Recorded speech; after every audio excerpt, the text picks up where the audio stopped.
the site. Go to the site.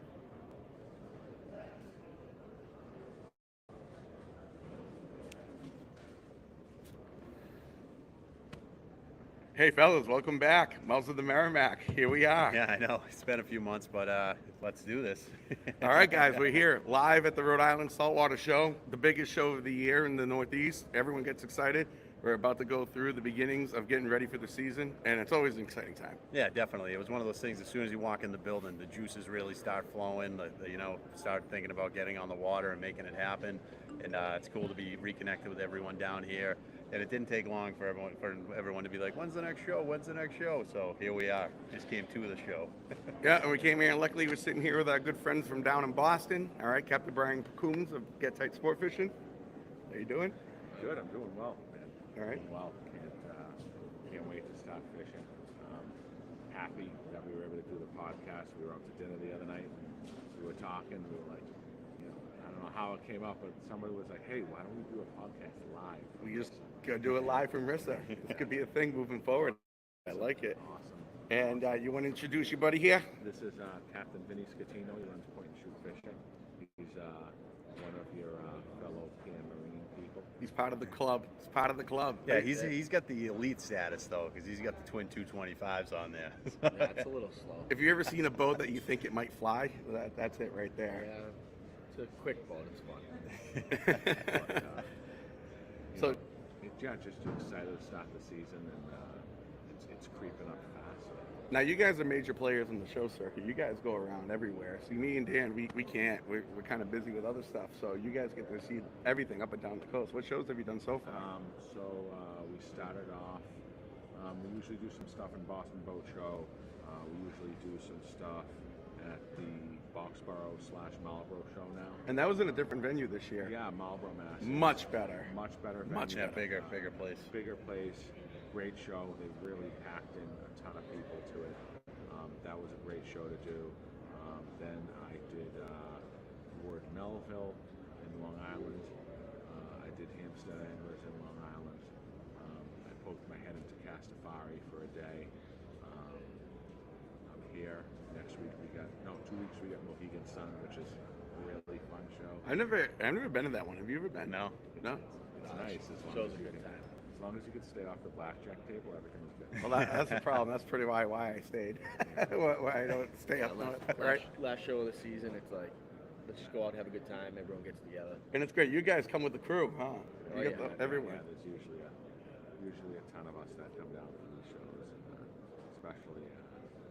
especially this one, the Mohegan show. We always put up a nice spread. Lots of food, lots of beverages. Plenty of cured meats and It's alcohol. a little party time over here, right? Yeah. You're spending your day. It's a long day. I don't think people realize that they don't do this. It's a long weekend. You guys are in day 3 here. It's Sunday morning. You guys must be exhausted by now. It's a long weekend. You're standing on cement floors all day and talking to tons of people, and then you go out at night after you get out of here, and it's an industry thing. You meet people, talk to different people, meet like-minded people within the industry. It's great for networking, and then you do it again day after day after day, and get some trips out of it. As a charter guide, I think it's great though that you have, you guys are pretty much best friends on and off the water, right? So it's not only you two, and then you have Anthony Forty. Yep. Joe Champer. Are those guys still in bed? Anthony's driving down. Joe Champa's still in bed. Joe's still in bed. We're a little early. The show hasn't opened yet, so they still got time. We went out last night, so Joe's still in bed. He'll be down soon. Joe needs to sleep a little longer. Yeah. He had a fun night. So you guys, you're very well known in the fishing industry. You're in on the water often. You're running awesome rigs. You guys are out there fishing together. Like, what's the experience like for someone that might not, know what charter fishing is like on a smaller boat, and going out and catching bass? Like, if I were to have, let's say, 12 people, and I wanted to split it up between your boats, what do you make that experience like? We try to make it as easy on the customer as possible. Most of our pickups we try to do all out of the same marina. We've been recently doing it out of Winthrop. It's just better for the customers. We handle all the bookings, whether someone calls Vinny or someone calls me. we kind of all work together to, be able to accommodate, as many anglers as need be. Yeah, so that opens You know, up like the day and time, right? If Yeah. someone needs a specific, because obviously the weekends go Yeah. first, and then you got to fill we them all. start getting, we've done large parties where we've had people flying in on corporate jets, and they're booking us for 3 days straight, and then you have them take them for dinners at night, and so not only has it become a dining thing, it's become a lot of times we start to host people as well. We've been infamous for our after fishing lunches as well. Yeah. Well, we got 4 big guys Yeah, here. we're One kinda- thing we're known for is I lunches. think we're more known for our food than our fishing. But like to circle back on that too, with you guys with the 4 boats and being able to do big groups, we do that too with me and Fallon, and then obviously we have some other friends too. And I just booked a double boat trip the other day, and they're always fun. They're always a good time. I like them. It's always a competition. There's a camaraderie there. We do one every year. Peter Murray from Obsessed Charters up in Newburyport puts it together. Guys that have been going with him, and it started off with him and his son taking like 8 guys, and then I came in. We had 3 boats. Now I think last year we had 8 boats. There was like 52 people out there, and it's a riot. It's a great trip every year. Yeah, you get into that stuff, the corporate stuff, all those big parties. It's such a good time. Yeah. It becomes a little competitive. Who's running around trying to get someplace fast and pick a spot and get into it. That's why I had to get the fastest boat out of the crew, because these guys outfish me all the time. Dude. So if I can get to the spot faster, maybe I can get on them before 'em. You get to talk about your boat and how it's rigged up and the speed that you were telling me about the other day at dinner. It's unreal. Yeah, no, it's 24 pair deep V, twin 225 Mercs. I can cruise comfortable 35, 37, burn minimal fuel. I mean, it's pretty disgusting. when you start looking at Let's it. be real. He never runs 30 cents. No. You're a speed demon. Yeah, I mean, I like to go fast. Like I said, I fish with him and Anthony and Joe, and these guys are great fishermen. I had to have some advantage out of the group. Yeah, I for think when they it's call speed. you have to get there. Yeah, yeah. Yeah. I gotta be. Hey, I heard it's up here. And,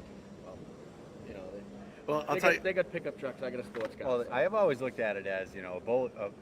The boat, like can you drive a boat? Of course, like you're a captain, but the boat is a tool to fish, right? And if you can cut down that time of doing that work of driving the boat, and you're doing more time fishing, then hell yeah, zip anywhere you want to go. Sometimes I wish I had another 20 miles an hour on my boat. That would be amazing. Yeah, even for me too, like the way our fishery's kind of spread out the last few years, and you're making longer runs to get bigger fish more consistently than we used to. Like, and that's a big reason why I've gone to the DP for my new boat coming in April. Just for that extra 5 to 6, 7 miles an hour, it adds up throughout the course of the day. It makes a big difference. I mean, like earlier in the season, we would transition about 17 miles dock to fishing each way every morning. You want to be able to cover 17 miles as fast as possible in the morning. Just you're getting that bite and you're extending the customer's fishing time. It's kind of important to have a vessel that's capable of doing that. At speed, but not only at speed in the seas. Yeah. Like we have. Yeah, Chris, customers are not always on time and stuff.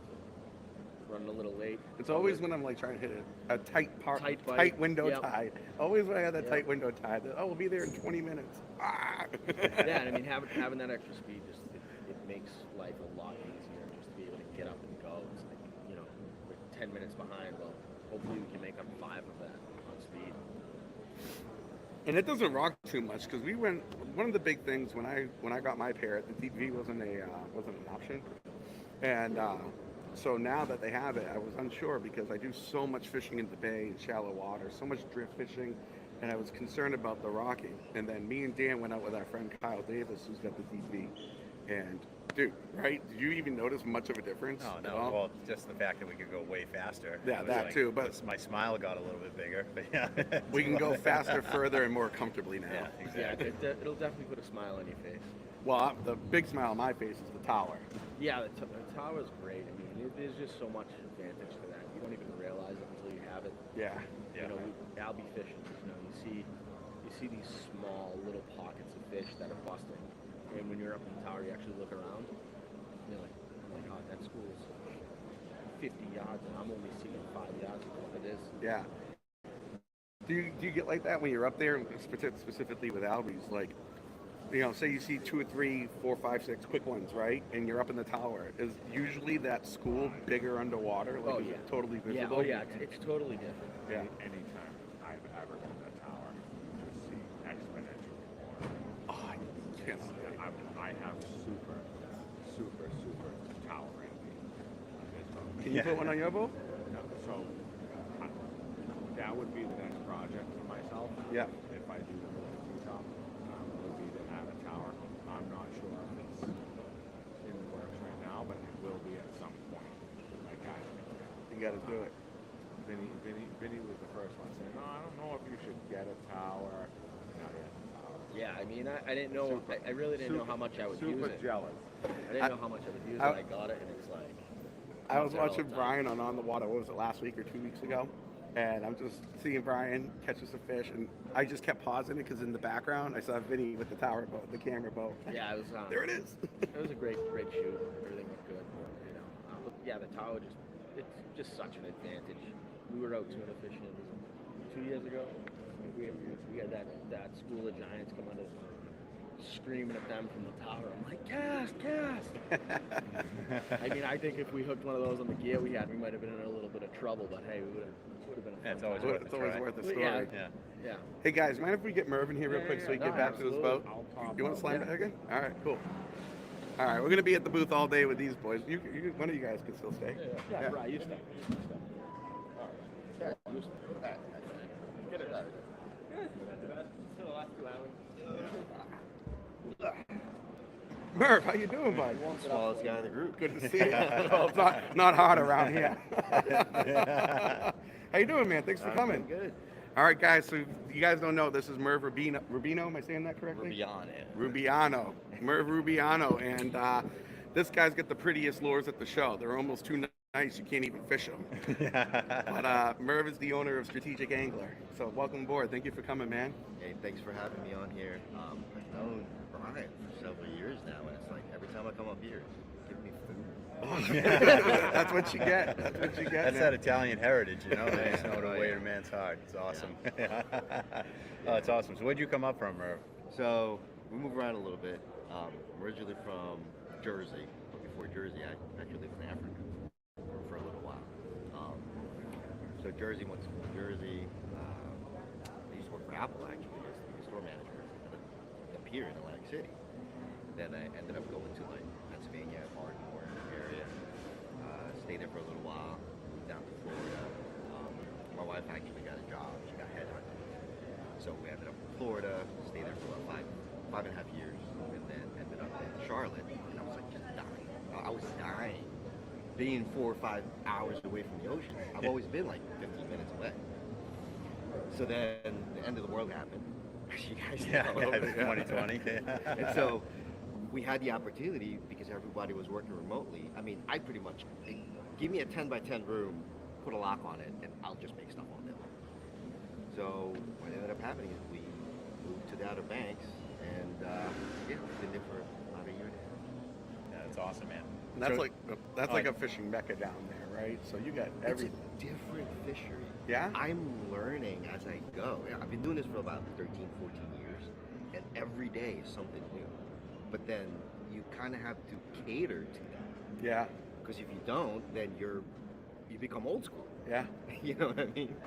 So It really ups your game. You got to learn all the different tricks, tips, riggings, then you got seasons, fish behavior, bait, all that going into it. But you don't fish bait because why would you need to? You make bait.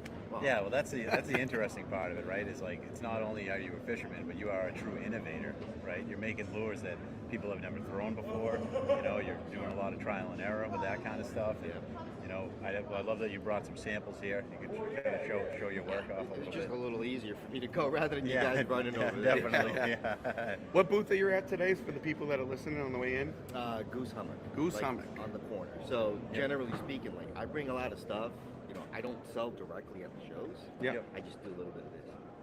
I'm the guy who makes them. You know what I mean? And I hear that phrase every time. They're too pretty to fish, and I get it.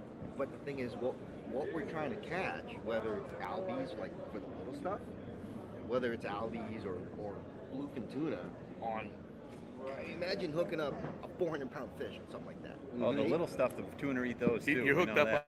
on a Yeah. Proteus, Yeah. right? Oh yeah, Yeah. yeah. Yeah. So I mean, they're all tuna grade, and the only reason why they're all tuna grade is because that's what I love. Yeah. I'll catch albies all day long, no problem. But if you've never caught tuna before and you get that initial hit, that rush with your hand shaking Mhm. and fighting the drag, you could be fighting it at 15 pounds or like 25 pounds. You never forget your first tuna. Of course. You know what I mean? And so that's part of the reason why I wanted to create something for that fisherman. In 2010, nobody made stick baits. The only way you can get stick baits was you got to import them from overseas. They're $300-$400. I get it, you know? And then I started making them. Like, I can make it cheaper. I spent more time trying to figure out how to make them work and small. Yeah. And then all of a sudden one day I'm just like, oh my God, it's this. And then I ended up leaving Apple and I've been doing this for 13, 14 years. That's awesome. So do you owe Apple any royalties for the work that Absolutely you did not. in the office? Because off the show, Merv was telling me how the first plug he whittled was in his office at Apple. So. Isn't that how it normally starts with things, exactly. though? I was I getting gotta yelled get at. out of this shit. Yeah, I had like pieces of wood in the keyboard. I'm sitting there going, trying to get it out for the next shift. Yeah. I'm like, all right, this has to end somewhere. So officially I started in 2011, and the only reason why is people are like, oh dude, like all the materials you're using, you could write it off. But what those people don't tell you, you gotta spend money first. Oh, Yeah. yeah. Oh, definitely. Oh, yeah. So Yeah, well, it's like look what goes into it. It's not just. I mean, the time is probably the biggest thing, right? Oh, It's yeah. a lot of trial and error, a lot of R&D. There's like tons of hours to put into it for the chance that you're going to make a successful lure. correct. Yeah. So I mean, and then not only that. Like, were you an artist before? You like all these patterns you're putting out. Like you were saying, you customize lures for people. I do. Do some custom lettering and all of that stuff. What's that process like? So my original models, they were just, so my first models, they start with wood. So I hand carve them, and then once I like the shape and all that stuff, I pretty much make a mold for it, and I cast them. All my designs are mine, and they are based off of real fish. I actually went to school for marine biology, so I got a degree in aquaculture. You know, I grow like live coral. I've always done that. I've always loved the ocean. So how it started was I started carving, you know, little pieces of wood, and I got the shape I wanted. Action is whole nother level. Like, imagine a plane, you got 3 axes. You have to find a point of balance on a plane. But with a lure, as it's going through the water, you have to find the point of imbalance next to balance. That's the hardest part, because you have to move your weight or your hook areas 3 ways, 3 axes. All of a sudden one day it starts to swim. So then I started doing that, and people started hitting me up like, hey, can you make something like with my daughter's name on it? I want to give it to her as a gift. You know, she fishes, or my son, whatever.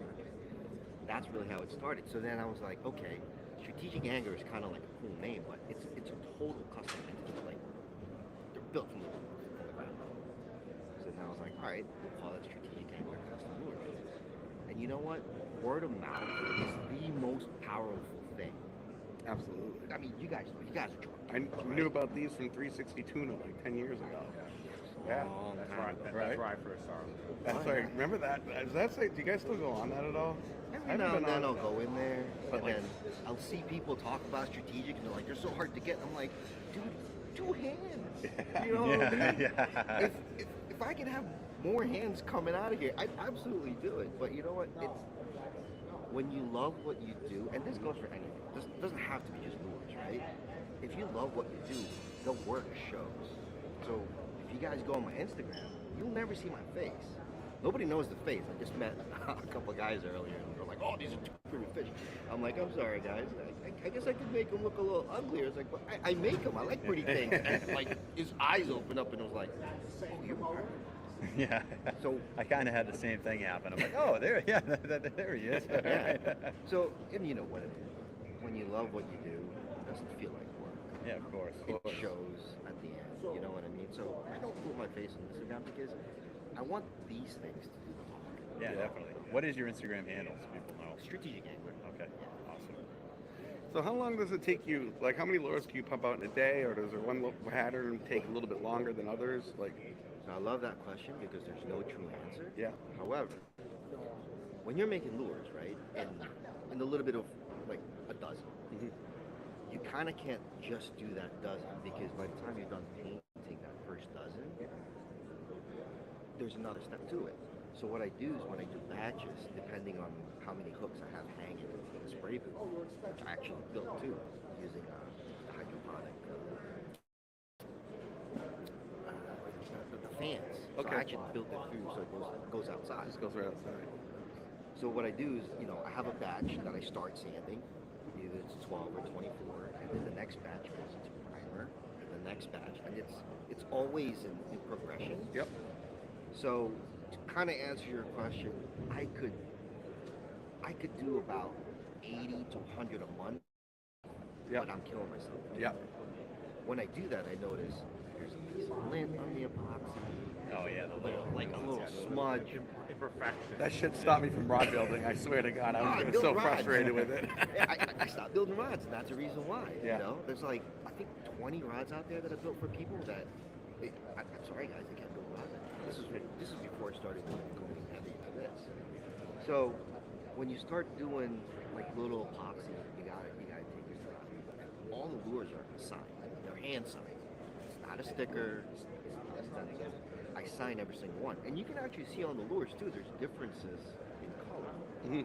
Like there'll be a day where I'm feeling like great, and I'll spray a little bit more yellow over the green. Because like if you look at this, right? Yeah. Gorgeous. Like you have a little bit of yellow on the face, but the next batch will have more green because I'm feeling more green Yeah. that day. Yeah. So they're all different. And then when they're signed, you can tell when I'm rushing because you can't read my handwriting. But I try, I try to do it. And then recently I started. Let me check that out. Oh my God. Recently I started messing Look at around that. with certain like automotive paints. Wow. Okay. And the paints color shift. That's cool. That purple, brown, Oh, yeah, that's goldish slick. It's right like- there. The little pokey bait. Yeah, so all my lures have inherent action of their own. Like when they're dropping in the water, they just kind of float. Because the drops, when it looks like a dead bait fish, tuna's got one of the best eyesights out there. Yeah. And that's the key with these lures when I fish them is the drop. You just see it on the drop. You can see why they get eaten compared to other ones that try to mimic that. I find it great too that it's like continuously innovating. Yeah. With different products as you go along. Like anyone that's going to be successful is just constantly do that with their products. This is unbelievable. I'm still learning every day. Yeah. Every day. And you're getting feedback from a lot of people too. Absolutely. People tell you they want a certain color. You make it for them. It works out. All of a sudden, I'm going to let you guys a little secret now. I've shown you guys a little while ago. So for the longest time, people will be like, dude, you got to make them pop again. 4 years in the making. It's actually based off one of my original lures. So it will be coming soon. Oh, that's awesome. So this is a little one. This is it's more like a prototype, just to kind of get it to work. and you can just see the innovation, like what you did here with the tail, differently than like the most poppers that you would see. That's based off one of my lures, which swims on its own. There you go. And what do you just make a mold for it and then pour the plastic in? I don't even know like how the process works. Like generally speaking, on the current lures that I make, yes. Yeah. Like it's basically it's liquid acrylic. If you want to break it down. Certain ones. Gotcha. Yeah. Injection molded unit. Like this particular one, I needed to have an air cavity inside. So this current one is it's just 3D printed, so I Gotcha. can see how it works. Yeah. And then eventually, like there's a couple more steps, but I'm hoping to actually release it so that you guys can get to test it for me. Really curious. Yeah, I'll be You know throwing what I that mean? all day. I mean, I'm planning on making a couple sizes, but this is like top secret. I think. That's awesome. Yeah. Now, all right, so you get a bunch of different types of lures, right, with different names. Can you just kind of give us a quick rundown on like what each one's action is, when you would want to use it, what you would want to mimic? Okay, so I mean, I know you're world renowned here, and people buy them all over the place, right? I am Rhode Island and Cape Cod right now. Really? All right. Also, I know guys in Florida and North Carolina that are using them.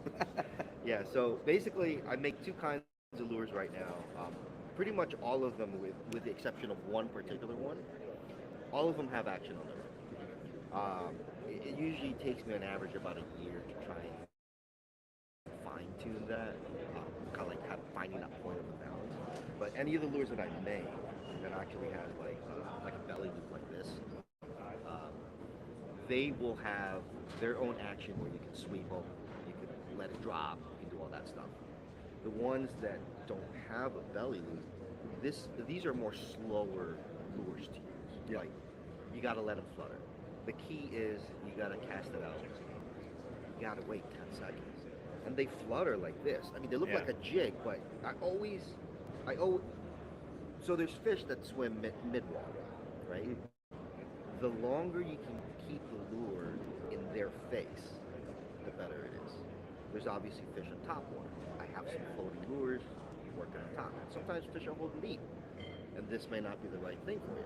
It's not about selling lures, it's about finding and fine-tuning being strategic. You know?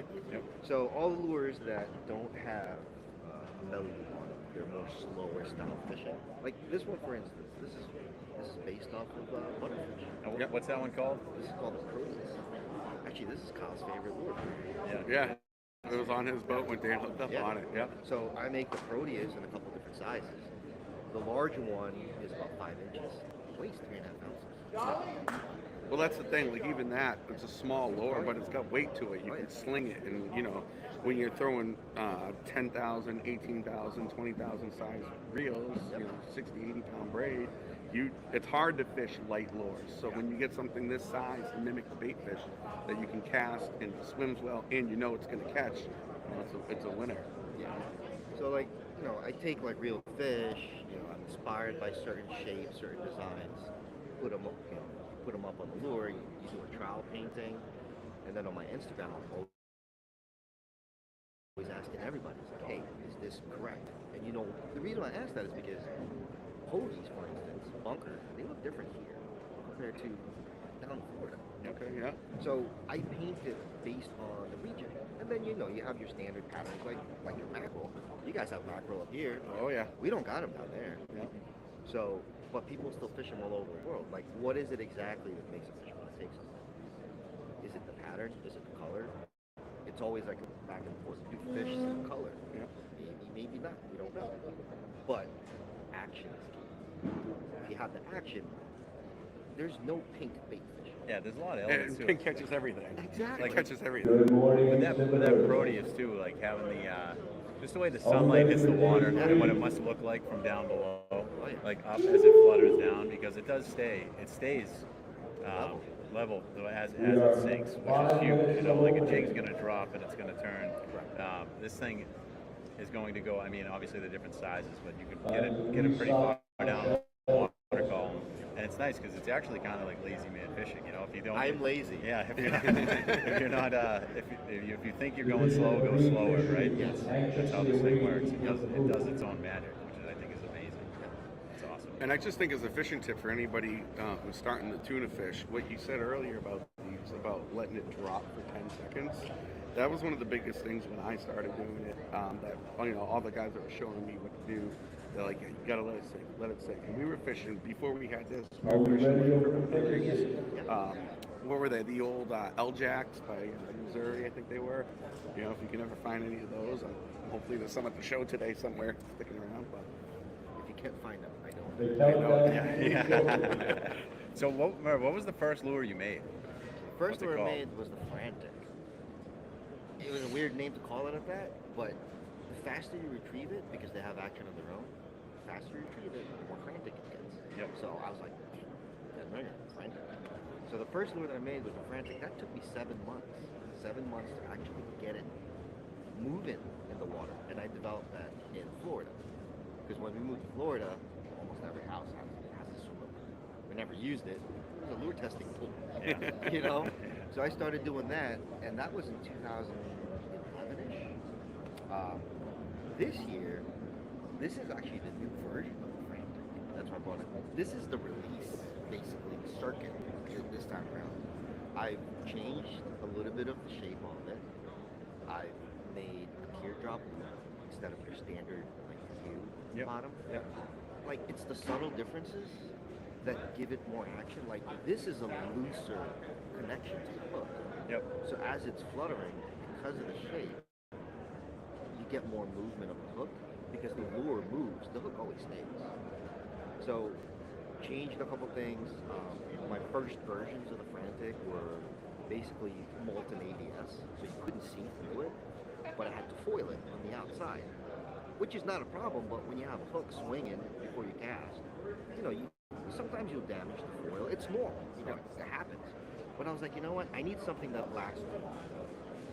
So then I put the foil inside, and then I had to figure out what material am I going to put on it. These are not made out of epoxy.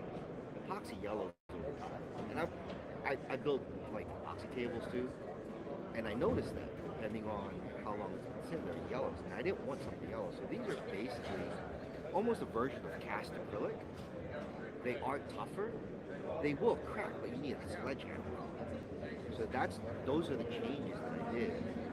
2024. So this is like 10, 12 years later. But you gotta continue to innovate. Because if you don't, and you stay comfortable, then you gotta be uncomfortable to progress. This is the new stuff. Yeah, exactly. You're a true entrepreneur in the business, innovating and putting something like that together and making the changes and making new lures and communicating with all the fishermen, building the network, finding out, because you're international. It's not like we're just using these things up and down the coast of the United States, right? So it's a very niche fishery, and I don't like to say I found the fishery. It actually found me. Because there's nobody doing this stuff back in 2009, 2010. The only way you can get is you got to import stuff from Japan. And I was like, And that was like the height of like the top water tuna scene on the Cape down in North Carolina, and that's when it really started popping up. And it was like bigger fish too, because like we used to get the 30, 40, 50 pounders, but around that time they started turning into like 100 pound pounders on spin gear. And like it's kind of funny how like braided line, like the rods, Everything just got better. everything. Yep. Yeah.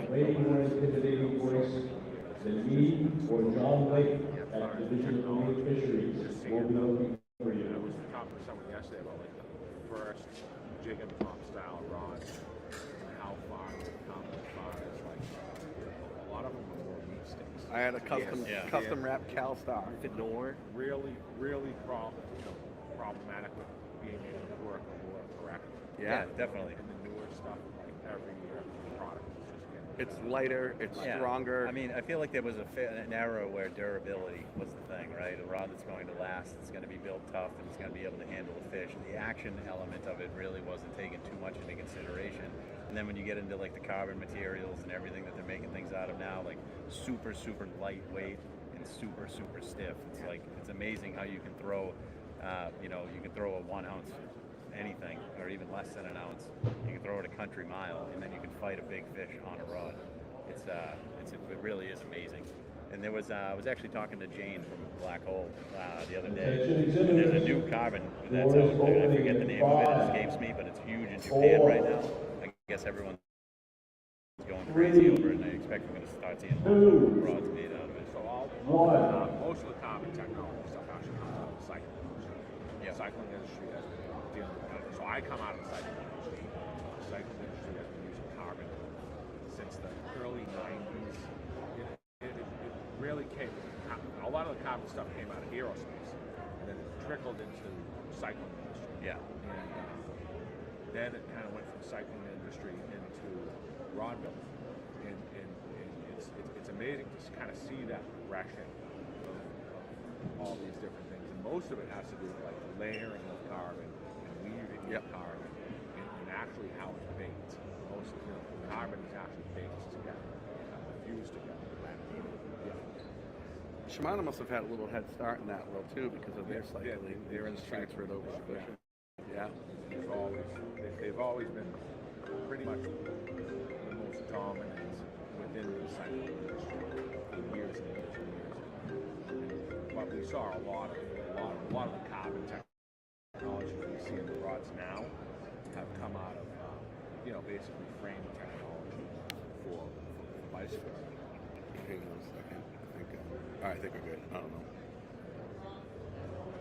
Sorry, guys. My phone was just off the screen. All right, sorry about that. Yeah, carbon fiber, Yeah, isn't that changing the like world. in F1 and Yeah, it's aerospace, Everything. chassis. Aerospace is like really Tough and light. and then it just kind of trickled down. Yeah, I might be releasing a car. All right. Hey. You never know. Yeah, the better. I need to laminate it. Well, I'll tell you, there's a place to look for anything new like that. So, like, up where we are, things were a little bit slower coming around with that jig and pop game. So whenever I wanted to get rods and reels, like, I don't want to order it online. I'd come down to this show, to the Rhode Island show, and Bend every year to see what's up. Because that's what it was like 5 or 6, 10 years ago. But now even bait shops near us are starting to get all it, so I don't have to travel all over the place. But, if anything you want to see for that kind of stuff right now at the show, it's here. It's great. It's always one of my favorite parts is playing around with all the new gear. Yeah, Person. That's one of the really nice things about the RISSA show. Is the amount of industry Oh, yeah. vendors that are here. If you're really interested in something and you want to hold something, touch it, and feel it before you purchase it, this is the show. This is it. This is the show you got to come to. Definitely. Yeah, and if you guys listening haven't started buying rods that are suited more to the baits that you're throwing, like you really should be doing that, right? Like taking into consideration the weight of your lure, the type of action you want to work that lure. And then like for the Proteus, for example, I found that the Black Hole Challenger medium is awesome for most of the sizes. And it's strong enough that it can't fight a tuna fish when you're throwing extremely small baits. And do you have a rod recommendation for any of the lures that you have? Well, so I've had a couple different rods. For my opinion, like there's so many good rods out there right now. Yeah. Black Hole's one of them. Yeah, I didn't even think about it. Zach's custom rods. Like, he has his own. Yeah. And it's like you gotta fish what you're comfortable with. If you're comfortable fishing a certain style, some of them bend more than others. Some Yep. of them have a faster tip. Yep. There's a beef. Yeah. You know what I mean? There's a tool for everything. Oh yeah, Exactly. oh yeah. It's so much. There's so much stuff now these days that if you're comfortable to use certain things, like for instance, some people prefer short over the dog fights and the diamonds. You know what I mean? It depends on your style. If you're comfortable with a particular thing, it doesn't matter if it's a tool or a plier, whatever it is, you'll use it, and that's where your success rate goes up. Yep. If it's something that you've never used and you're not sure, and then you'll never throw it in the water. So all I'm saying is, if you're comfortable with your setup, there are different accessories, I guess if you want to call it, that will make you successful. The key is you got to have it in order. Yeah. Yeah, You know what yeah. I mean? And there's so many options nowadays too for that kind of fishing. Like I said, like back in the day, you might have had Shimano Stella might have been your only shot. We busted up a couple old school pens.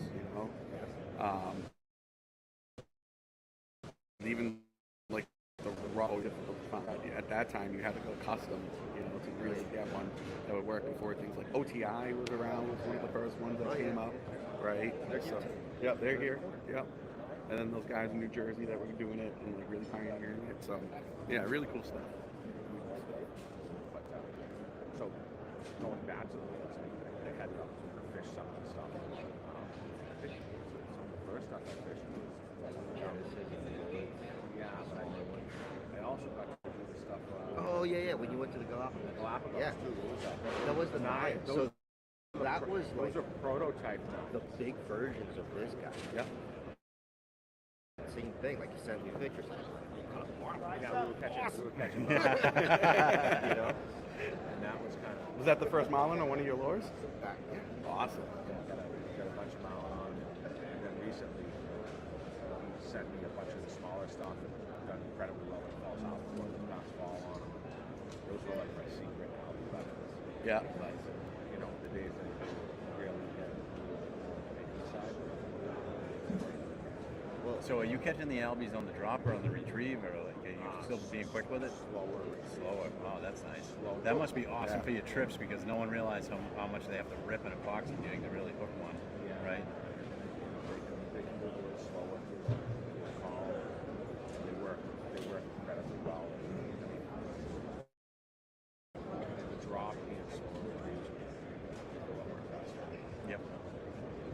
that's super important because I take the information that or even charter captains. This sucks. This finish isn't great. Could be a little bit more pink. We take all that information and process it. And redo it again. All of a sudden everybody's getting it, which is great. But I have that control. Yeah. Yep. You know what I mean? So a lot of the lures that I make and design, from shapes to patterns, colors, guys have to. Yep. And as a matter of fact, I have a couple other custom projects coming out. Yeah, I want to get all you guys' input, especially on this thing I'm talking about. Like, this is going to be important. Yeah. Yeah. So yeah, that's going to be happening, and looking forward to actually getting all you guys input. And that's great too when people are going to buy lures and they know that from a lure company. Like they're getting honest feedback from people who are using it, and people who are communicating with each other. You know, just like anything, like a small lure company like yourself compared to like Rapala or something. You know, we know that these are going to be honed in specifically for what we're going to do. You know, when I go to Tomos and I pick up a strategic angler, like I know that these guys are fishing these, that they're catching fish. Purpose built. Yeah, exactly. Now, It's not a pretty thing. It's actually built for a purpose. Yeah. it's also really pretty. I like pretty things. Which is crazy hearing that you weren't an artist prior professionally No. to this because, goddamn, man. I had to teach myself how to airbrush. No kidding. Oh yeah, and I just got trigger finger for it. I had surgery in September. No shit. I would wake up in the middle of the night going, "Ugh," trying to pry this open. I had that for about 4 years. Oh, Jesus. But Take it's care good of it. now. Yeah. I'm like, yeah, I can airbrush it. Now I'll get 200 laws of it. Is it just you? Are you the only one making all of these? Or do you have some so help? there's 3 guys. The 3 guys? They're Yeah. always fighting. Yeah. So me and myself don't want to work. So I end up doing the work. Yeah. So yeah. That's hilarious. Oh, that's awesome. Is your shop right at the home, or at your home, or do you have a space, or how do you make it work? So the new place that we found in the Outer Banks was sitting on the market for several months. You know, we was like, what's up? You know, everything is getting sold quick. Reason why we ended up looking at that particular house is because the previous owner and the builder of the house built in '85. There was a 2-car garage attached to the house. Yep. But then there's a detached 2-car garage. I'm gonna bail out for a second. My good friend Joe. Oh yeah, let's bring That's Joe in Joe. How here. you doing, man? Definitely. So basically, my workshop is 20 feet away from the main house. Oh, that's. It's a hard hard commute. I gotta make coffee. I gotta wash the dishes. Sometimes I walk up like, watch this cut. Yeah. No, but honestly though, like I work from on average 8 in the morning to about 9 o'clock at night. Yeah, making it I'll, happen. I'll run in, get something to eat real quick, but that's what happens. Definitely. You know. We just had a new guest join us. Joe, how's it going? Joe DiOrio. See you, Chris. Joe DiOrio, how's it going, man? Good to see you. Thanks for sitting down. Yeah, so Joe, you are the captain of the Red Rocket, right? That's me. I was down there a couple of times this summer. I could hear you on the radio. I think we actually fished next to each other on one of those amazing days. You kept stealing all the fish. How are things going for you, man? How's the show? Things are going good. It's a good show. Working at the landing booth, selling some rods. Yep. Now you come out of Connecticut. Is that where you are? Thank you, Murphy. Yeah. All right, awesome. What are most of your trips? You do inshore bass and you do offshore, obviously. Yeah, inshore bass, Rock Island, Montauk, tuna. It's as we catch it. Yeah. Well, you guys had that great tuna bite last year. It's phenomenal. Was that fairly Thanks, new Mark. for you guys? I feel like down there, well, maybe not you in Connecticut. I'm probably thinking more like the Rhode Island crew. Like it always seems to be like kind of hot and cold, but last year was fire. Man, this few years been really good. So I'm not gonna lie, I'm pretty new to the jig. Yeah. I started doing it like 4 years ago. Literally started chartering and doing that. So it's crazy. Yeah, the past 3 years have just been insane. It's so much. It's hard to go back to bass. Ah, dude. It's so so hard. Changed up my whole program this year, like the past 2 years, just because catching yellowfin. Oh, it's amazing. Yeah, no, you can't at all. What was the best day you had last season? Jesus Christ. Top water. Top water and jigging, right? Just All top water too. Wow, amazing. It's so funny. So we go down there. We try to get a trip or two in. You went a lot this year. How many times did you win? I went 4 times. You went Not- 4? Not that many times, but more time because we're coming down from the Merrimack River, so It's a day. It's a Dude, day. I wake up man. at midnight. I trail on my boat all the way to Point Judith, and then I'm boats, and then we're home by hopefully 11 p.m. Yeah. So Yeah, it's a long day. Same. We it's just I don't need sleep when it comes to fishing. It's the only thing that will wake me up. it's like a 2-hour car drive, and then Yeah. Last time I think we went like 70 miles then you're south. out there. Yeah. I don't know how you guys train these boats. I literally have had a slip my whole entire life. I can't imagine trailing a boat that far. I That's feel my like- one time a year. Dude, I feel like it's like if I'm traveling more than 5 miles, I'm crazy. Yeah. Yeah. I trailed my old boats out to Florida. Yeah. Did you? Yeah. It was a lot. 27 hours straight. There was 3 of us in the truck.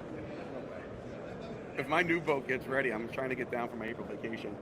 We drive it back. You're coming, right? Yeah. Yeah, we got Johnny V, my father's coming too. So Where you guys going? North Carolina. Yeah, Washington. It's not on the coast. So I don't know if you know this. No, it's on the coast. It's right there. No, it's like an hour away, Yeah, isn't it? it's An hour or 2 away. No, it isn't. No, yeah, it is. Yeah, when you they're take the up- test they're drive, upriver. you're in the river. Yeah. Oh, okay. They're upriver. Yeah, it's wild.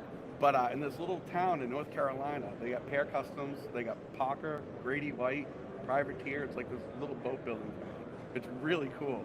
We when we went down there, we went to Pear, and Pear just kind of started, and they had almost like a garage, 5 or 6 boats in there, everyone working on it. And we left, and on the way, we saw the Grady White fucking factory. It was like the size, bigger than this. And we went in and took a tour. They actually had a tour guide bringing us around. But like you got to see all those small boats, all these guys working, and then like the big production boats. I think let's say maybe Seabox was down there too. So it's kind of a neat area. Anyone that's ever around Washington, North Carolina, check it out. Yeah, I mean Brian would know better. I think Jones is not there. Jones is down there. Like within an hour ride. Yep. So it's like a mecca for boat building. Yeah, that's cool. But back to fishing. So Joe, like fishing down in your area, going out on my own boat, it's like amazing how. So West being north of Cape Ann, everyone just hates each other and no one really talks to each other or communicates. And then you go down there and you're at like the dump, right? And there's like people from New York, there's people from Connecticut, there's people from Rhode Island, there's people from the Cape, there's people from all over the place. And everyone's just like, it's almost like It's it could awesome. be like a radio show. Like if you literally listen to some of the radio stations, Dude, it's funny. the radio is like entertainment in itself. Oh, Yeah. yeah, oh, yeah. Slow day of fishing, Yeah, you the can go radio out there just and goes crank it crazy. up, man. Yeah. Stuff that you hear on here is just There was a couple good ones last year. When we were yeah, down there. I can't definitely. remember off the top of my head. But I remember that day in the fog was fucking hilarious. I can remember a couple. I think part of it, you put in all that time to get down there, everyone's kind of on the same page. Put in all that time, you're running 2 hours offshore. It's like you gotta help each other out. Yeah, it's definitely that great environment down there. Like we would talk to boats that we didn't even know. We just, hey, blue boat over there. Yeah, blah, blah, And it's wild. We went that one day in the fog. I mean, you Yeah. couldn't see the bow of the boat. Oh, you know what's so funny is like here we are. We're like, all right, always bringing the trolling stuff just in case. Just in case, we're like, screw this. We're leaving the trolling stuff at home. Forget it. We're gonna go.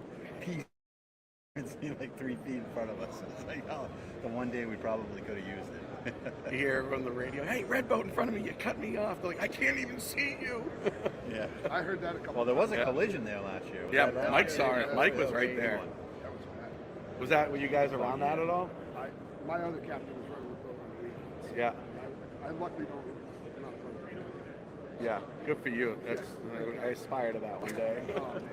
I think This was those the two first boats year. were a little more expensive than ours. Oh, the motor was worth more than my own. Yeah, seriously. Yeah. I know some of those sport fishers, man. They're like, "Whew, get out of my way." It's like, the thing is awesome. All right, boys. I gotta go All right, back Joe. to the Joe, food thanks for place. hopping in, man. Thank you so Hey, much. what's your where can people find you if they want to book a trip or look at your Instagram or anything? Look at my Instagram. Give me a call. Website is joedurioguideservice.com. Joe Durio Guide Service on Instagram. So I appreciate it. All right, Great. absolutely, Thank you, brother. man. Thanks for Thank stopping you. in. We lost coons. Lost coons. Come on, boys. Must have found a close on. I was gonna say the food places all started opening up. Yeah. Oh, there we go. There we go. Somebody opened the jar of hot peppers. He's gone. We got a guy We here. got BJ. Mr. BJ Sylvia. What's going on, fellas? What's going on, brother? How you doing? Good to see you. Were you here on Friday? I was. I didn't see you. I didn't bump into you. I lost 3 pounds. We all lost weight. We were setting this It's up. an It was, calorie burn, you know? Dan, Brian, me, Hide behind Vinny. that new mid coat over there, that 100 inch. You didn't see Nice Yeah, fit. just come over to our booth. We'll put all the weight back on. But we're getting there. We've all lost Yeah, weight no, this it's weekend, good. so yeah, we'll take that as a win. Yeah, a definitely. little fuel mileage. Yeah. Right? Do a little better this year. So, oh man, how you been? How was ice fishing? It was a tough year, but Robbie Taylor and myself had one goal to try to get a muskie, and we got super lucky. We got the last couple of days in up there before the snowmobile trails got all dirt on them. So we got the last couple of days in, and we each got a muskie, which Oh, you each got one too. yeah, Oh, which was cool. So nice. had a blast. Did you switch up some things to target it? Switch up areas? Because I know how long have you guys been going up there for? We've been going up there quite a long time now. Yeah. But it's this was the first time we've been way up. So Oh, okay. Nice. yeah, that's cool. Maine's got a pretty cool little muskie fishery. So pretty wild. All right. Well, let's talk about what you normally do. How do you talk season go? Talk season was good. Yeah. It's good weather. Yeah. You know what I mean? So there's a lot of fish. You guys got an incredible fishery down there. That It is. talk fishery is amazing. You know, and it's true. When when I was explaining this to the guys that were the guys for the muskie fishing, I'm like, you guys got something special here. You guys should pull together and make this a trophy fishery.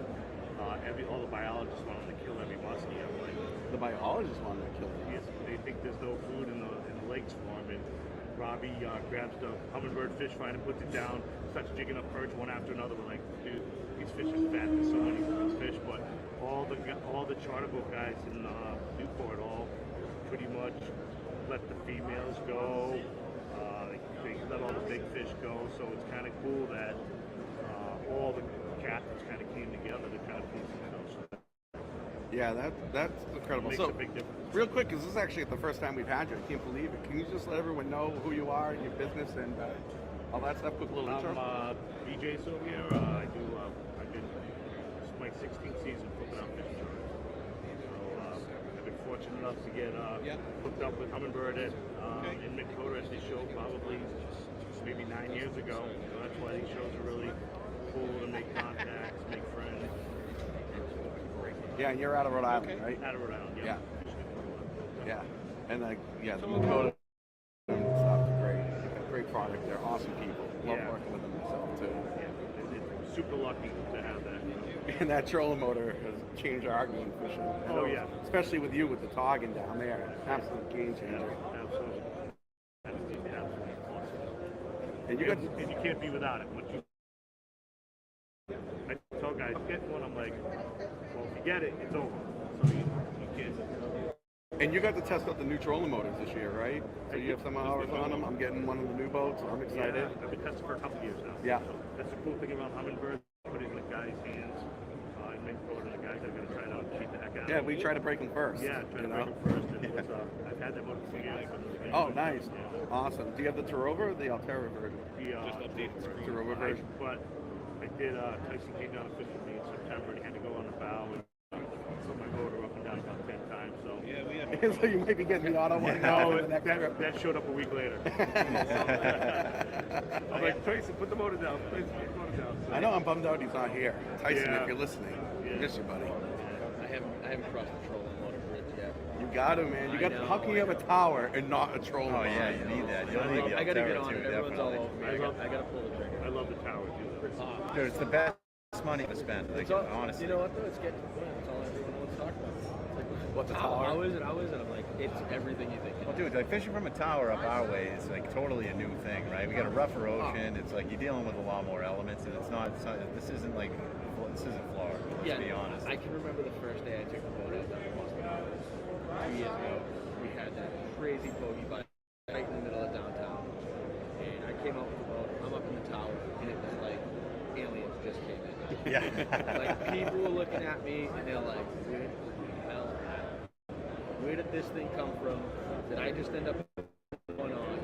And like people literally stopped fishing around me. Just that little bit of height, though. I mean, huge. It makes a You know, huge me and Vinny are like 5'6" too. Yeah. So Yeah. every little inch helps, man. And I mean, I got height envy. My father's 6'5", Oh Jesus! but mom's 4'11", so I'm just kind of stuck. Yeah, sure, he's your father, right? Oh no!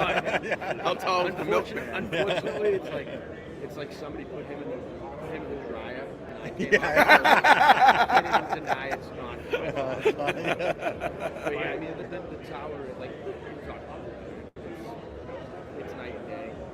Just the out there and be able to see so much. My first charter boat I ever worked on, they hit a massive tower, a big tuna boat. I spent most of my days up there looking for shark fins.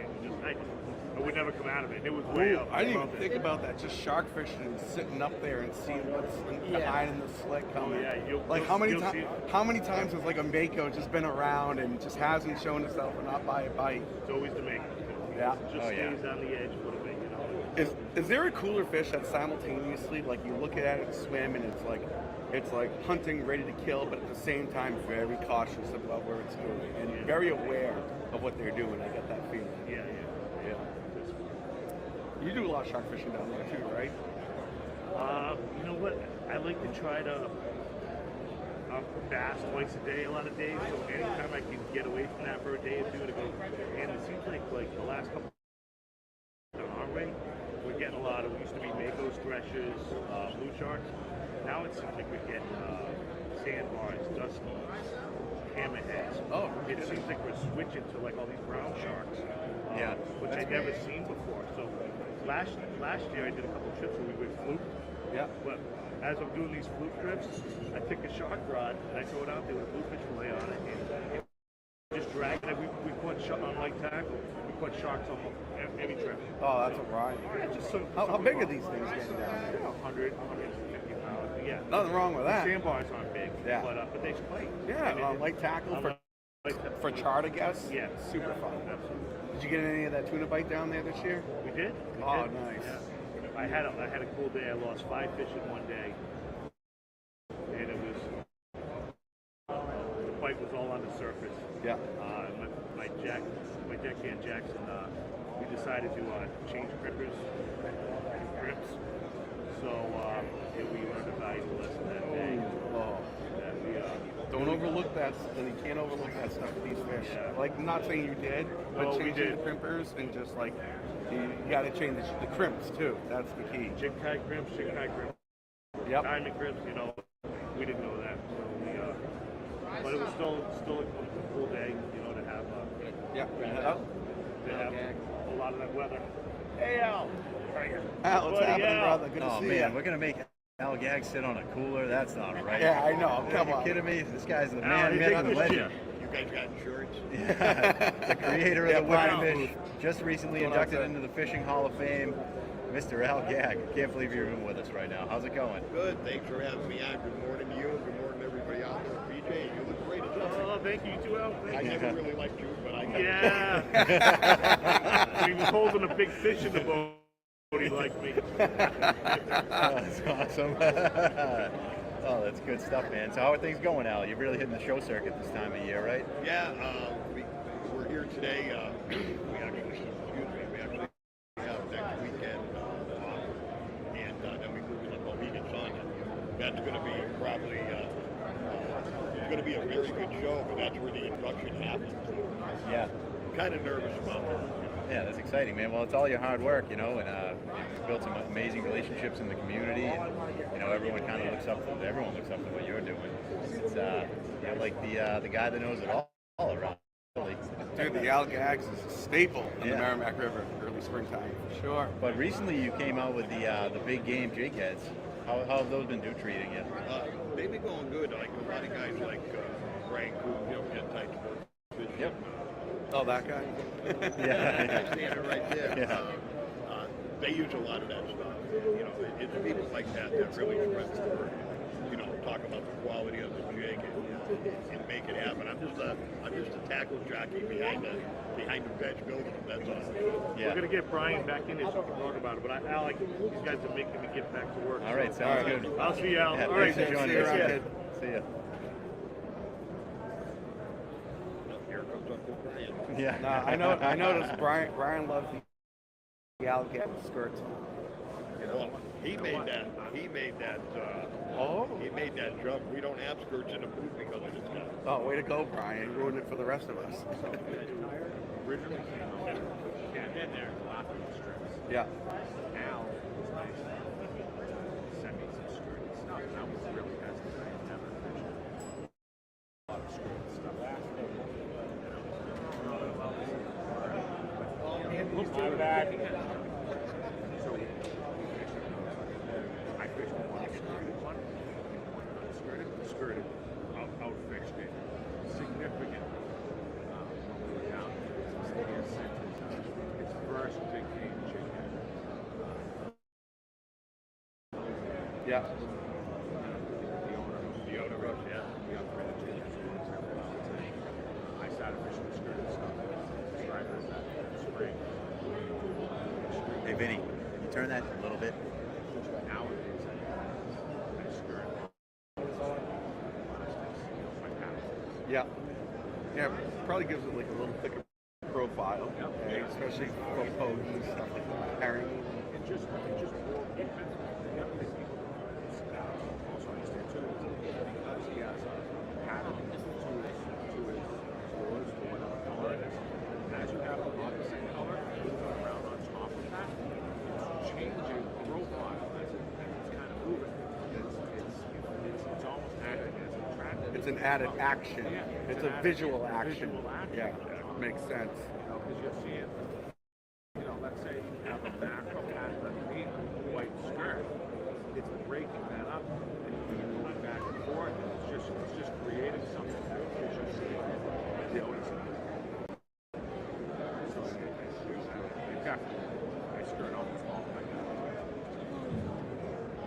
There you go. Start tuning it. There's also, I don't know if it's did you see this, which is No. Tell us about it, Al. What do you got? Some new stuff coming out?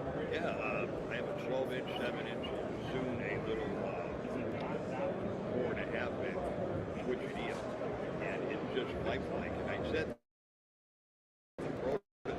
Ryan, I sent him down. I go, get me a report on this. Boy, did he give me a report. Let me tell you what happened. Calls me on the phone. On FaceTime.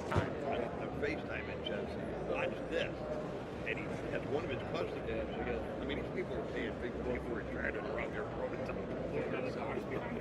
But he's got him on the fish. That's one thing about Brian. If he takes you out, his network is wonderful. You're going to catch a lot. So all of a sudden, I'm watching this guy cast. I see the eel hit the water. Frank, boom, he's on. Brian goes, this has been going on now. It's big. Send me some more because they're torn apart. I said, okay. But in this community we have, in this network we have, and you know what? Kudos to you guys for this show. And I'm going to tell you why. The voice, the outdoors, you need mouthpieces. 100%. 100%. And back in Western Massachusetts, we have Stanford Peak, and the newspapers out there just sort of said, okay, when these guys are gone, and they're both gone now, it's over. And I ended up being the mouthpiece outdoor with 11 year run on TV. Yep. And so after that, they canned it, So we need more people like that. We're going to lose. We're going to lose. I mean, how many kids are coming up?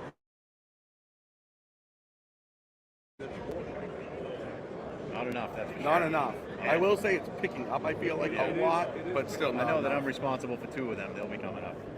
So. I live by one adage: buy your kid a tackle box and not an Xbox. Yeah. 100%. I mean, my daughters are 6 and 4, and they both each have like three fishing rods now, and it's awesome because they cast them around the house, and it drives my wife crazy. My kind of kids. Yeah, it's so funny. It's good stuff, man. Awesome. Again, getting back to the lures and the development stuff. What people don't realize is the whole community is one community. Mm-hmm. Before I design or I put something out, I'll take it, carve it, do what I have to do with it, get it to Brian, to people out there who are fishing. 'Cause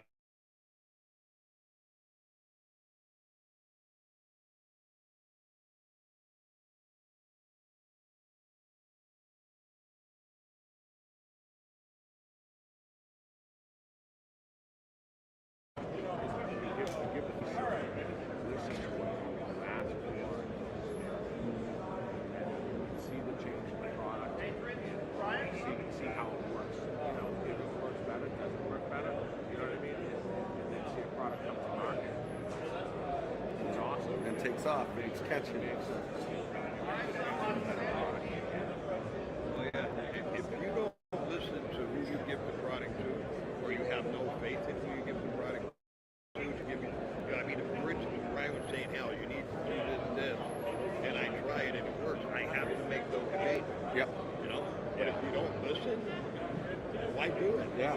Why give it out? Why try it? Why have the conversation that you begin with, right? I mean, I'll sum it up easy. I try to manufacture happiness in people. There you go. You certainly do. I've been doing it 46 years now, and someone said to me the other day, when are you going to retire? And I said, well, I could live for 2 more days, 2 more weeks, or 10, 20 more years. I love what I do. I get up happy, and I manufacture happiness. That's it. Yeah, Merv was saying the exact same thing, you know, just kind of guys doing what they love, helping people they like being around with, that network of people willing to work together and help each other out. Yep. So it's great, man. You're not going to get rich in this game. Live and nobody gets rich. You know what I mean? Yeah. But let me tell you, it's a fun road along the way. Hell yeah. You know? Quality of your work, you know, whether you're guiding or whether you're within the industry as an author, or you're doing what you actually want to do. Yep. I've said that, go back to a real job. And I'll always be somewhere within this industry. You know, guide as long as my body lets me go, and then I'll be somewhere within the industry after that. That's the one thing, your body, just keeping your body ready to go. You Grind. know, you got that right. People said to me, when you retire, you're going to be fishing on all over the place. I said, you know what? I did all that stuff when I was younger. Like, you know, I mean, I learned a lot from them guys. You know, they taught me a lot. But don't wait till you're older to do it. Do it now, because you ain't climbing those doors. Right. You know what I mean? You're not doing that 4-hour boat ride out in the center console, right? No. You know, and here again, with all the technology that's out there, I mean, the way boats are today, the way, you know, motors, everything. I mean, everything's like pristine, you know. But you got to have the guy behind the wheel, okay, that knows what's going on. People like Brian, I mean, but he's not a part-time, whatever. He's a full-time, dedicated guy. He's not fishing here, he's fishing in Florida. Yep. Not fishing in Florida, he's in to go out. You know, that's the kind of people you want to go. That's just my personal opinion. No, man, I agree.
All right.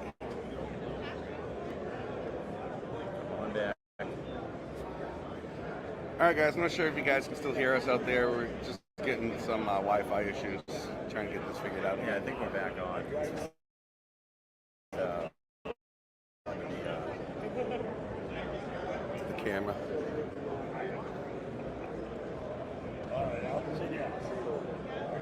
Well, either which way we're recording here, so we can put it on later. So we might still be live, we might not be, but either way, we'll get it back up Yeah, it's there. going up. All right. So Zach from Zach's Custom Rods was just kind of telling us his little backstory as he started building rods since he was 11, 12 years old. And we were at the stage where you're out of school now, and now you're starting your business. And yeah, keep going with it, man. Yeah, no, so coming out of Bryant, I graduated 2 years ago, and obviously COVID, as bad of a situation as it was, it made the fishing industry flourish. So it was doing my online course, reading, grabbing rods, listening, playing that whole game, and just kept going, and now we've built a brand new shop. Already outgrew that 6 months into it, now we're even bigger shop. Oh, wow. So shop in Westport as well? Yeah. Yep, it's a shop in Westport, so just going, came out with a new software that we unveiled this past Friday. So that's going to add a great element to the business. Well, that's awesome because like it's hard to sometimes envision what a wrap with certain colors is going to look like, or where it's going to, you're trying to use your imagination to put it together. It's pretty cool. And that's the whole spectrum too, like any rod. Yep. Yeah, another. No one else has.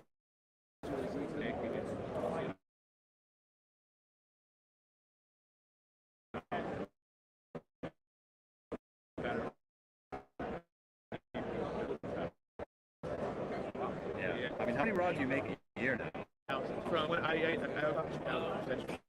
first did the show, I had maybe 5 rods on the shows, selling on certain models. It was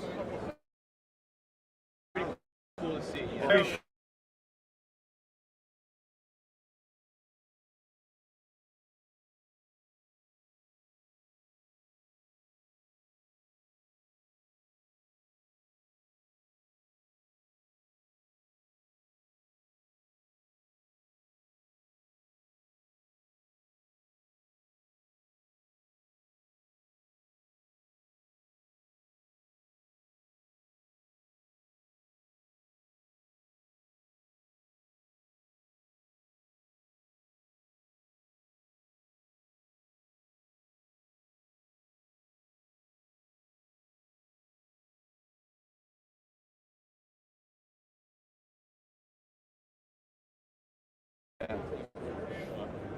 Oh, there must be something going out there on a rod that you built and designed and throwing at a tune. Right. Top water. Yeah. I think that's why he's done so well. People get that by not only buying a custom rod, you're buying a rod that they get the biggest they be able to sell them exactly how you want to happen. Yeah. To me, that's like the coolest thing. You can't get Everything, like your grip lengths, your guides, your weight, your grips in general, the action of the rod. very specific on grip length. Yeah. Stuff like that.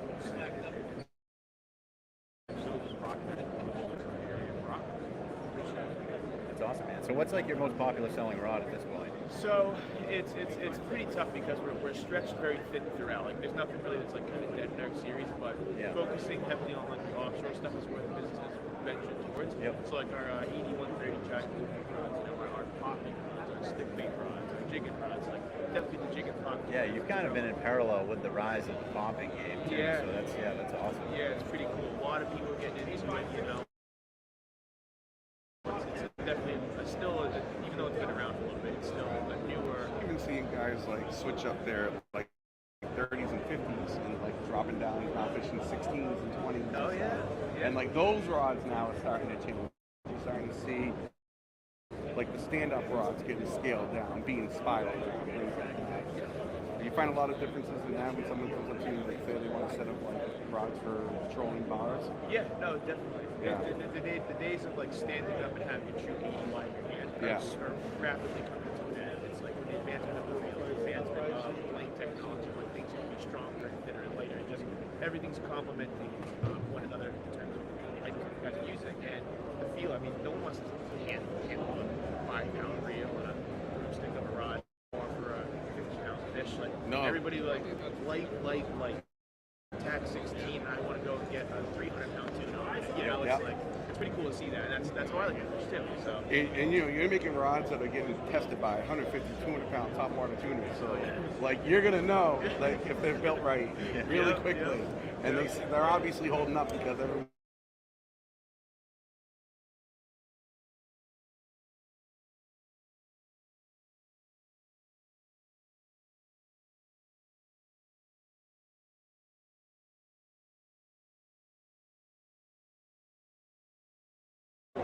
Whatever. Okay. We were working with a company to get that back. So we've done so much. Like you're buying more than we'd like to extend. And I was like, took it and ran. I was like, oh my You gotta god, do that. Yeah, that's awesome. That's awesome. Definitely. Congrats. So yeah, locked it all in. It just makes the conversations like with Brian, like, hey, like I need my rod to bend a little less here. Well, I can now translate that to the factory and have everything made to complement like the feedback that we get. You know, and then that making. Yeah, now you can make the bit lengths. 100%. That's 100%. key. So it's like I can adjust the tape. Now like, they're adjust truly the- your rods at that. 100%. That's what's cool. Yep. Even most local rod builders don't have that kind of access to length development. Yep. You know? Yeah. That's huge. That's huge. Yeah, That's awesome. So Zach, is it only you wrapping the rods, or you must have help at this point? Yeah, so it's without the team that I have, my staff members, none of this would be possible. Yeah. You know, my guys are extremely talented. I have five soon to be 6 full-time employees. I have a whole part-time crew. Without my staff, none of it would be possible. They are awesome guys. They come in, they're always on time. They treat the business like every rod like it's their own. You know, and that's another reason why we start to get a bigger following. It's just everything that goes out the door. We don't hack it. You know what I mean? We just if it's not right, it's not going out. Miss a deadline because it's not right. We're okay with that, but we want to make sure everything's perfect. You know? And that's we all have that same value. You know. Yeah, that's awesome, man. It seems like, you know, the business owners that we've had on today so far, that seems to be the trend, man. Just making high quality products, giving it 130%, and making sure you're putting out the best thing possible, and then look where it takes you. And like making it for the people that are using them. You know, probably make something like that. We're talking about this is the best lure ever. You know, but listening to the guys, listening to the people on the forums, on Instagram, and just trying to make those changes to make everything better. And it breeds competition. You know, it's just great. It's better for everyone. It is. Yeah.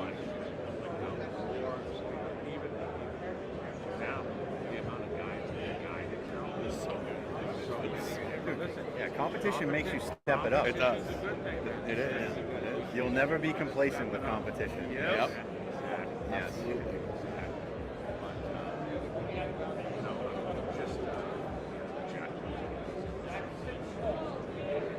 Shows like this is always for me.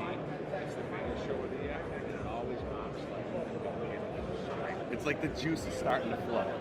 Juice is starting to flow. Just catch it if it falls, you know? It's the table.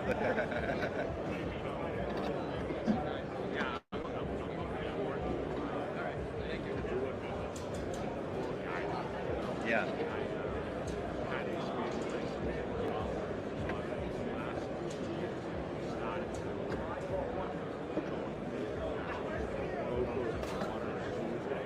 Nice.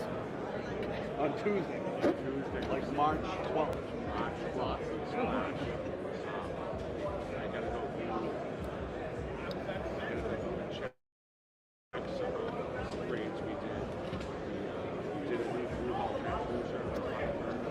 I can't wait for mine.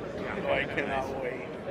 So did a through hole transducer, did some new engine work this year, did some small, fiberglass stuff, upgrades here and there. So we go into one or two issues of the insurance kits and then cover the water. And then my first trip on For what? Plexiglass? I know. How to keep them first again? Yeah, because they usually always bounce it back. I dibble the towel. Yeah.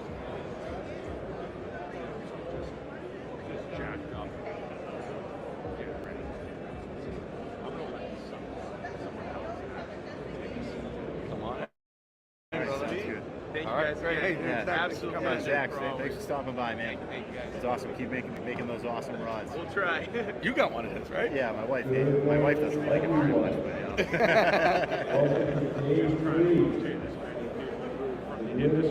Yeah, I appreciate you grabbing it.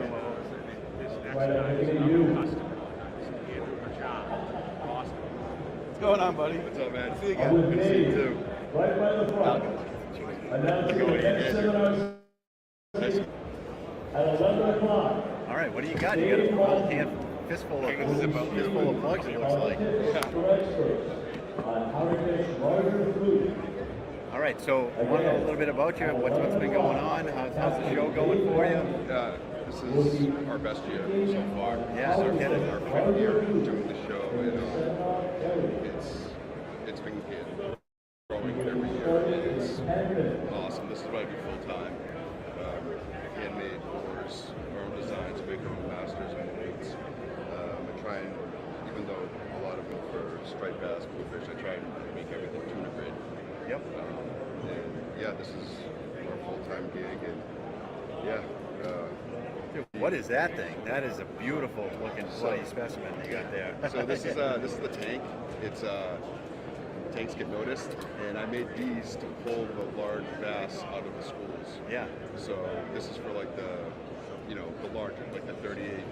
Andrew fishing class on Boston area. He was originally when I first met Andrew. He was living in Boston. So I'm gonna take a little credit here.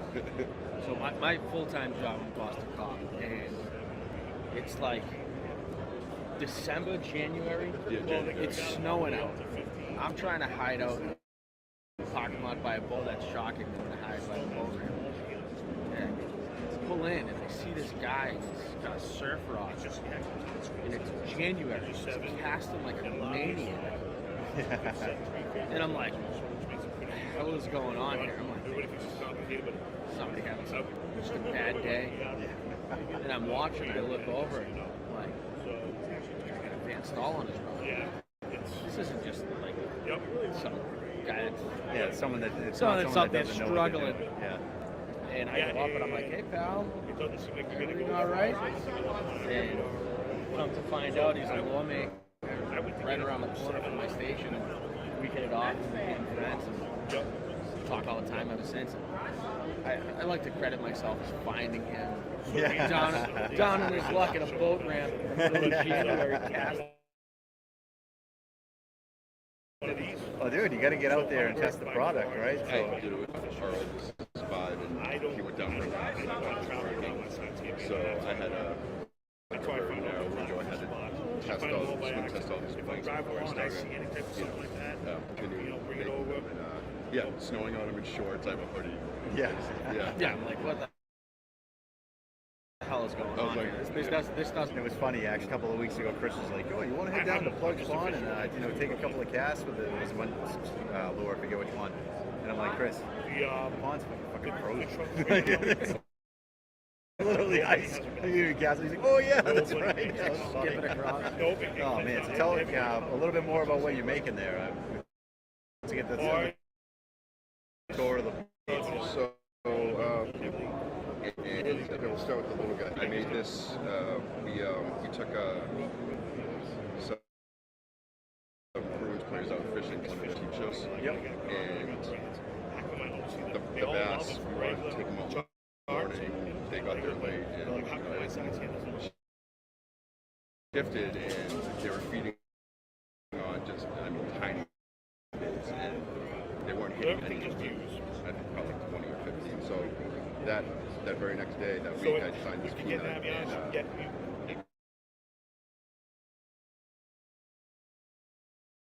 kills it right here, and it took off. And actually, I think it was last summer, I got a 41-pound striper when I was fishing for schoolies. Oh, that's awesome.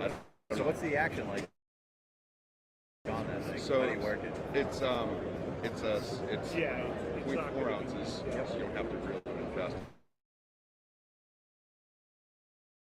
on the surface, but it sinks at, I think, like 8 inches a second.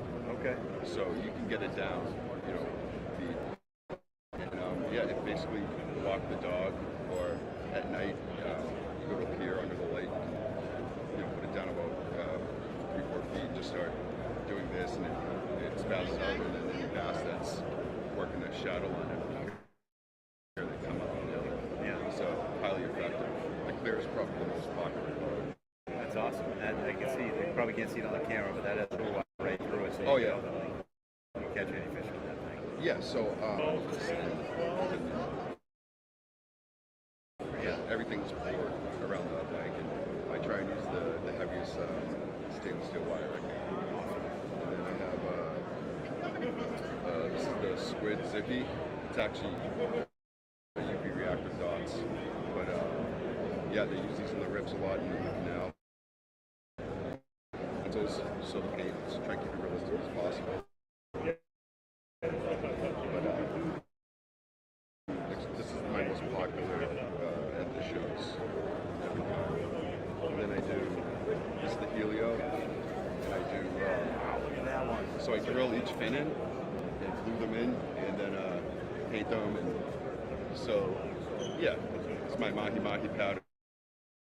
It's a mahi mahi eye. I make my own eyes. What does it take to make a stone about something like this? Too long. Yeah. Yeah, it's so something like this is about 10 days total, you know, and a lot of man hours. It takes a long time, but I love doing it, and the people love it. This is just debuted. This is to my knowledge, the first bluefin tuna grade cod with 2 pieces of water. Yep. And the active belly weight, and then here and then I pour everything around there. Yeah, that's awesome. Oh, this looks like it has an awesome action to it too. It's yeah. perfectly. It's Last year, show. What is this tail made out of? so that is made out of a few things: weed guard and certain like cheap big paintbrushes. Oh yeah, okay. So I pick and shoot them. So I went back and forth. A lot of guys use like the silicone, tail stuff like that. Yeah. Didn't fit. And it out, I glue it in. Yeah. So it's a lot of work to put stuff like this together. Do you get a lot of time on the water yourself? Do you fish a lot, or do you find yourself making yours now? Great question. When I told my wife I wanted to do this full time, I've been saltwater fishing since I was 2, so it's always been something that I wanted to do. And I'm like, oh, maybe I can, get friends that charters. So we talked to this guy right here. That's why it's so shiny. They catch the fish. Yeah. Atlas Lures, he's here. He's got a booth here. Got a booth right over there. Yeah, 427. Yeah. All right. I go 4 times a year, on average, the past 4 years, and usually 1 or 2 of those times I'm hired to, work on a charter on Boston. Nice. So yeah, I don't really fish that much anymore. It's awful. Yeah. Not to interrupt, one more industry guy.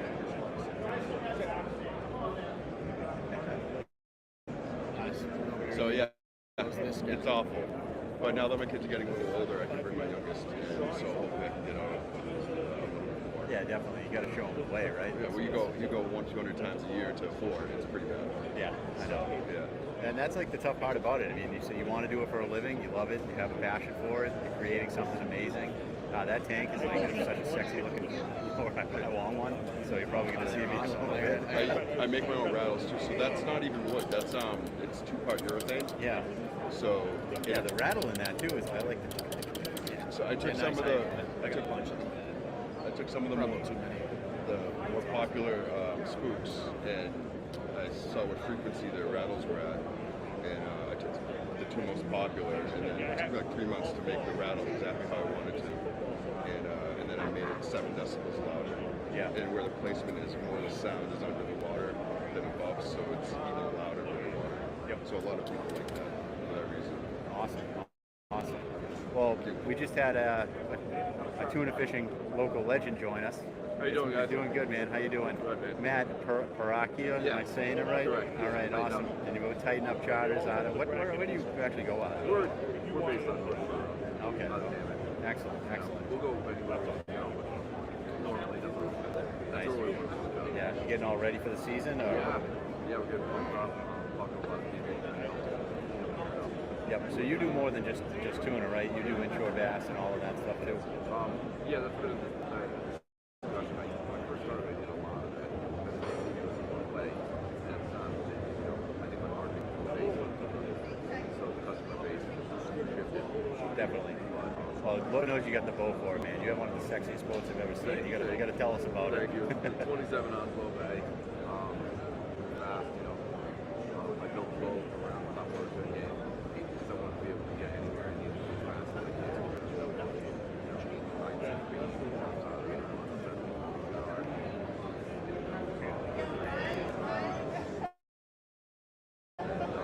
Just 70. That's it. Just 70 empty. Come on, I helped the title for a little bit of the morning. It's always a bigger boat, no? I never really do the speed because you can't force fuel out faster than I would use it at speed. But Yeah, it's nice to know you have it in case of an emergency or you're gonna get for some reason somebody's trouble. You know you have it. You have it back end. But no, I'm looking forward to it. You know, a lot of guys are getting set up and trying to get geared up, get what they want. Yep. So I'm pretty sure I saw you down south one of the days last season when you were the yellowfin and when that bite was going on. What was your best day you had last year? 15, 16, 17 fish or something. Yeah, that's It was loads of fish down there, but it was bite. Well, they see multiple piles of fish come up, take two casts, one pile they would touch it, second pile they wouldn't touch it, third pile you bought up. Yeah. You know, so if you come into a pile of fish, you found them, put a couple casts that they didn't eat, move on quick, so waste time. Move on quick. Covered a lot of ground. Water down there, but And that's exactly that's a point you bring up because I feel like there's a lot of times you commit to the effort, you might commit to a spot, it's a long boat ride to get out there, you know, and like the fish might be there and things aren't happening. Next thing you know, you wasted 3 hours. And don't waste your prime time because you'll find out in the first light. Yep. You know, you see the fish, and yellowfin are not as picky as bluefin. So if you're throwing 4 different lures in this week, they don't want it. They're keyed in. Move on. And then we get to another feed, and you throw 4 lures in, and every lot will go off after the first strike. You know, that's what we're looking for down there. So capitalize on that early day bite, and move on to the next one quick. Quick, you know? Yeah, so if you commit to a location and you're out there, right, because it could be like 12, 14 miles to Well, get that's to the like problem the next with down spot there. structure. It's everywhere down there is 20 miles from everywhere else. Exactly, yeah. So like what's that game plan like? Is it kind of like gonna work our way out? We're gonna go all the way out, come back? Like how are we gonna do that? The way I started in an area that I'm just getting to figure out for the year is I usually have a triangle set up. And I have a goal in mind, a place I'm going to start my day, and then I have 2 more spots after that, and I create a triangle. You know, like on the Chatham was always crab-led, BC, sword. That was my triangle. That I could do it cover. You know, down there I would probably go, you know, depending on if I was going east or west, I'd go to the, you know, the northeast corner, go to the middle of the dump, and then go to the northwest corner.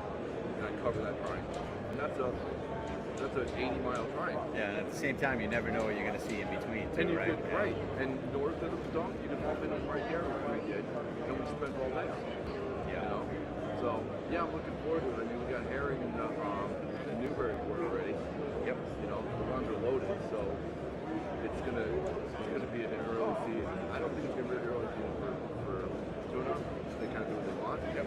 But I think the striped bass is gonna kick off real early. Yeah, definitely. I don't know how it's been down in your area, but up by us, it does seem like, you know, there used to be a time when May we were only schoolie fishing, and then like later in June the big ones. Now it's just Seems like the big ones are first boom, now. like yeah, Memorial Day weekend we're catching 40-pound fish. You Right, know? and then those fish seem to go away, and they set up in the summer area, but then you get the wave of the schoolies, and then you get your residents who come in. Yep. You know? So do you fish both sides of the Cape? Are you in the? Yeah, I don't. It's a long tow for me to get down to Bass River. Yeah. You know, for like an hour and 15. So I tend to avoid it unless I really have to. We stayed on the backside last year. We were fishing way out of every day. Yeah. Which does sound like a lot to the guys that are starting, but versus 10, 15, 20 a day. But going south, I mean, I was having to get up at 12:30 in the morning, leave my place at 1. Yeah, same thing. I was talking about that earlier. You got to do it. Grind. 'Cause you Every wanna day. be out there for That's a grind, man. Every day. People like not fishing with friends, man. Fishing every day is awesome until you have to fish do every it. day. Right. Yeah. I want to get to the point where I do it because I want to do it, not because I have to. Yeah. But it's still hard to get up in the morning, man. Once you see that first fish pop out of the water, your whole mindset changes, and you're like, yep, I can't wait. And then everything changes. You feel like a child again, Yeah. and you're excited.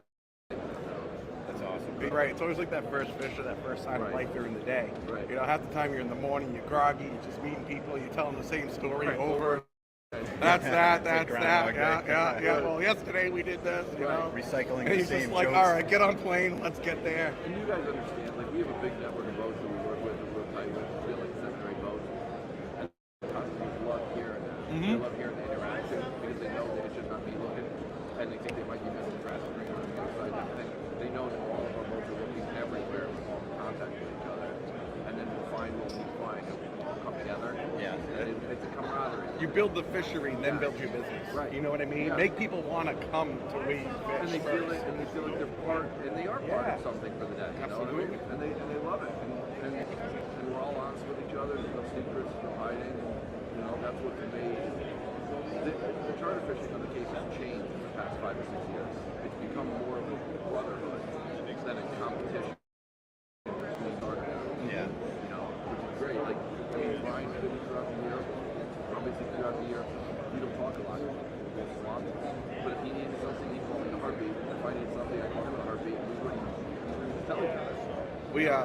I take a trip every year. It's my one vacation. I go down to Cape to do some albie fishing. Right. And I took my parents a couple years ago. They've been a couple times, but they hadn't caught an albie. Right. So they're like, oh, let's go out of Falmouth. I'm like, all right. I'm like, oh, let me call Brian. I give Brian a call. I'm like, hey, we're going to come down this weekend. I'll have the bite net. He goes, come down, 7 o'clock, follow me. Let's go. So couldn't beat that, you know? And Great. It is changing a little bit. Things are changing.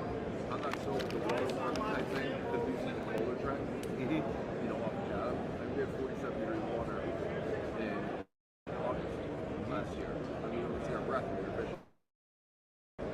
And it stretched all the way up to the canyons.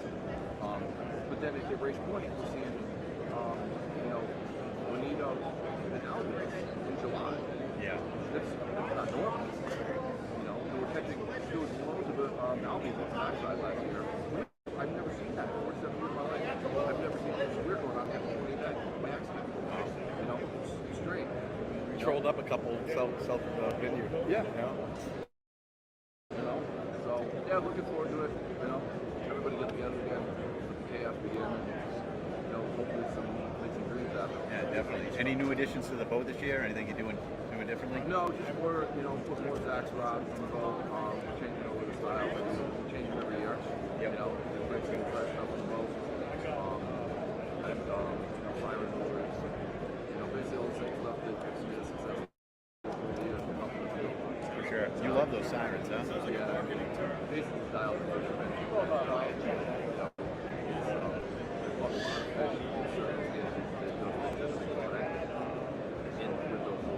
You have a single tuna chasing a single bait fish, and I can put a siren out in front of him, and that fish is turned off that real bait and come to eat that lure. You know, it's effective. When you cast it in the sea, it's not really accurate to see how it's actually lured. Yeah, because it's chaos. Yeah, they're going to eat anything. Right, they're going to eat anything. When they have the choice, he turns away from a single bait fish to come get that one lure, it helps him affect the lure. And you're in a fishery where some days you might only get that one cast. And you might get one. And I try to explain this to guys on the other boat. I say, you guys see these things popping for the first time. You know, with all your muscle memory is good, you're going to lose it. You're going to snag stuff, you're going to tangle, you're going to be able to build the right, slow, take time, make that little cast count. Because it might be one you get all day. You know? So, there's a lot I try to avoid casting on the boat. A lot of times I have to cast. Get that day going. But, you know, the bottom line is, you know, I want these guys to smile on their face at the end of the day. To me, for the family. If I don't sell a lot of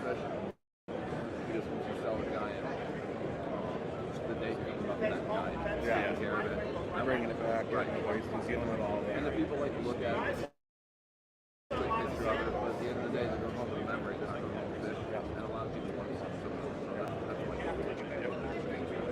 Yeah, I'm with you on that, man. Like, I love the rec size fish. It's so fun to catch, and like, it's nice to bring them home and put them on the plate. that 45, 55 inch fish all day. Yeah, all day. I want nothing to do with Perfect. the giant fish. Yeah, Perfect. some of them, they can be demons too. You know, it's Well, we found a hook a couple of years ago. I put on the lures that I was able to straighten out on giant purpose. So I was able to put 55 inch fish on it, and it was great. Oh, there you go. It took me 10 hooks to do it, but if it was a giant, start dumping them, I know it's a big fish. I was able to just put a little bit of pressure on the reel, slowly pull, and I reel the plug back in, the hook is straightened out. I'm like, all right, cool, it's gone. We don't have to wait 5 fighting them anymore.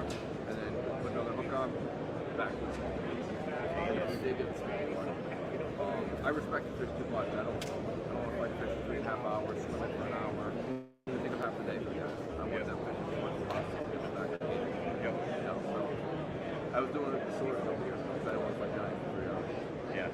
So Smart move, I like that. I like that tactic. Yeah. It's really thoughtful. That fight a couple of years ago was unbelievable. Though. Like everyone on the boat was out there. That was yeah, insane. you can see how fisheries improving and changing how everybody behaved.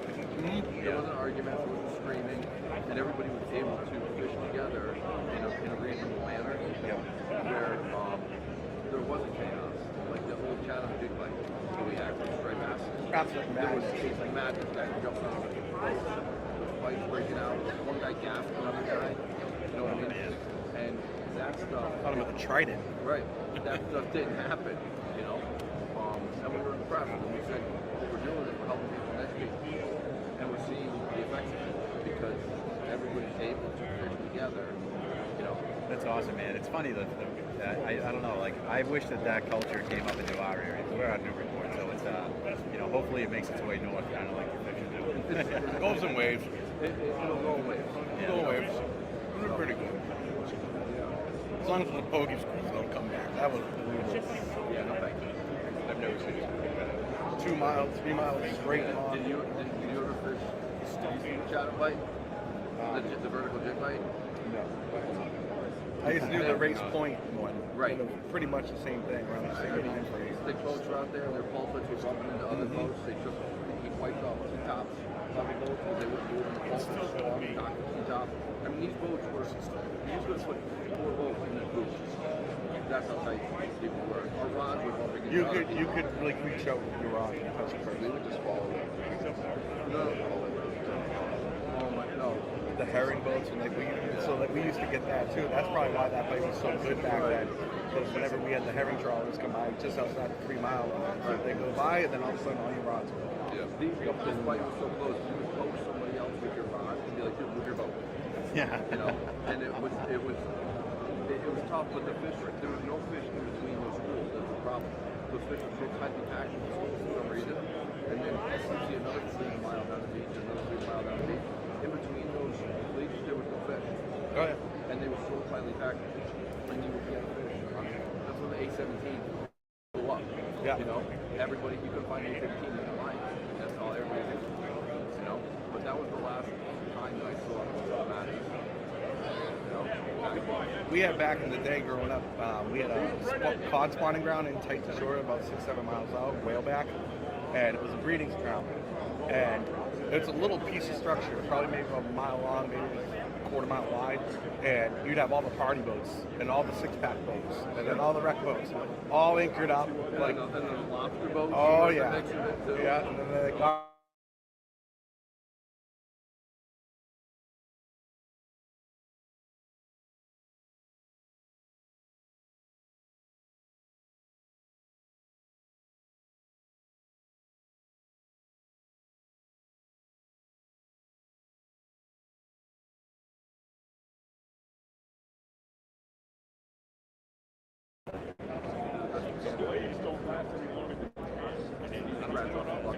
Yeah. So if you were to be going out there, you could pick one rod, one reel, and one lure. What are you gonna do? If you're going for tuna. Well, so you got, you know, we call them Pacifics and Ferraris. You know, I'm huge with Rhode. You know, just they'll give us their entire line. They're so dialed into our fishers. So for the guys that don't have the money or aren't spending money, hook sliders, throw tails, and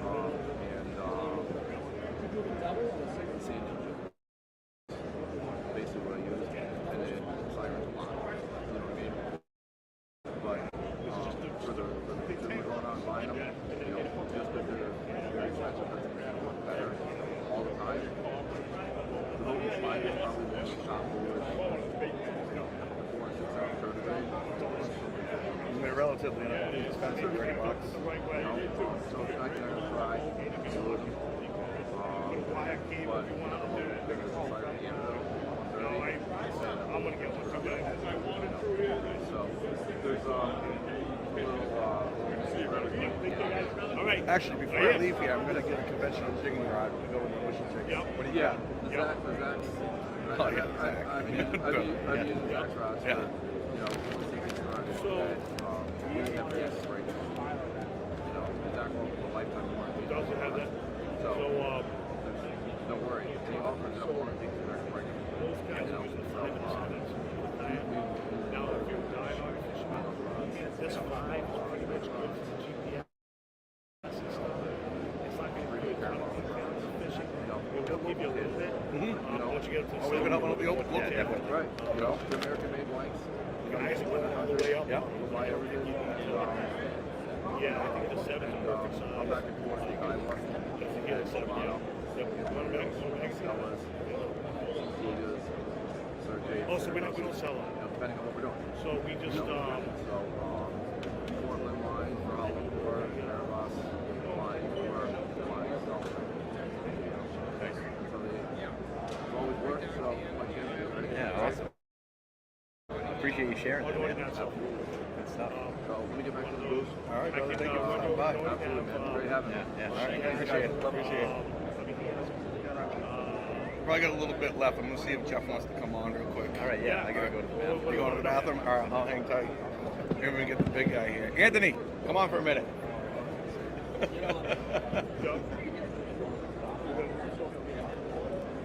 All right, thank you, brother. Did you see this thing? It has all basic charges. That's solid. It also cadastral. They have their own basement. It has utilities.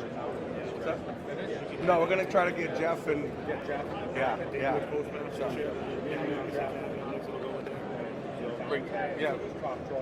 Yeah, perfect. It has basic charges. Yeah, we got to get the big guy in. What's going on, man? How you doing? We just show them off, so they're all price protected, so everybody's pretty much. Glad you made it. The boys weren't sure you were going to get out here. You know the game. You've done it before. Hey guys, so can you just tell everyone who you are, your business, and we'll go from there? Usually we do boat shows and have a lot of boat shows out. Yeah, there's always that. At the end, selling it, brother. You get a boat show, people bring products. Yeah, you're one of the unique guys. You do night charters too, right? You are a savage, man. I couldn't imagine you with a night charter. I don't know how you do it. How many will you take home? You'll take 4 guys in the outside. Yeah, I'll take 4. Carry a lot of rods and I'm good for first day. There you go. And guys, this is Jeff Clark from Comar Sales. He works at the booth here. Jeff, how you doing? Doing well, sir. Thanks for having me on the podcast. I think this is the first. I know, we've been wanting to get you guys up for sure. We've been talking. Yeah, well, Tyson keeps failing every time I ask. He'll get on your. We'll get on here sooner or later. Yep, absolutely. So actually, I'm over here, just while we got you, talk about some trolling motor stuff, right? You guys got a new line coming out. I'm really excited for my new boat, putting one on there. Yeah, you're going to really appreciate the extra power on these things. They're beasts. So we've got some brand new line of brushless motors. We're calling Quest. So we've got the Get Tight Sportfishing, and the new Instinct, which is our new water stove, and the Point, push button. With the And I don't know, it's in the camera, it's in the background. You got that monster this one. Not BJ. The other monster. So that's a 100-inch shaft. So now that really puts us into the big boat market. We're talking, 35, 40-foot boat. We have it on a 35-foot Terry Jason with Robbie's boat in the bay. He's pushing 20,000 pounds before all of us here, and he's running the 100-inch shaft. So these new motors, they're 115 pounds of thrust. You hook it up with 36 volts. You hook it up to 24 volts, you're running 90 pounds of thrust. An increase in thrust from the old motors, but the big story is the increase in just a monstrous increase in Is that from the brushless design? It's from the brushless design. Yeah. So what exactly does that mean, brushless? Well, so a traditional brush motor has physical, brushes, metal brushes inside. Brushed motors create a lot of heat, a lot of dust, and they're a less inefficient design than a brushless motor. Okay. So you're able to increase your power, but also it's a more efficient design. So it's a more efficient motor. It's going to use less battery. Yep. So you're going to get longer run. You'll stay out of the water longer before you have to recharge the battery. Yeah, and just battery life is huge. I never run mine out on a typical day, but I know some guys that probably use it a lot. I know if I'm trolling with it all day long, I got to go back and hit it up. But any extra battery life is never, right? Yeah, and it's depending on your batteries too. So you guys, I always say I like 100 amp hours is kind of like the minimum that I suggest. Yeah. On most boats. Smaller boats you can get away with that. But in the saltwater, on anything bigger than 22-foot boat, 100 amp hours is kind of plus the match. Yeah.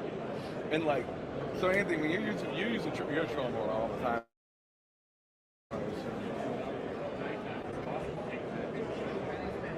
Yeah, absolutely. Do you spot lock him or just kind of cruising through? Yeah.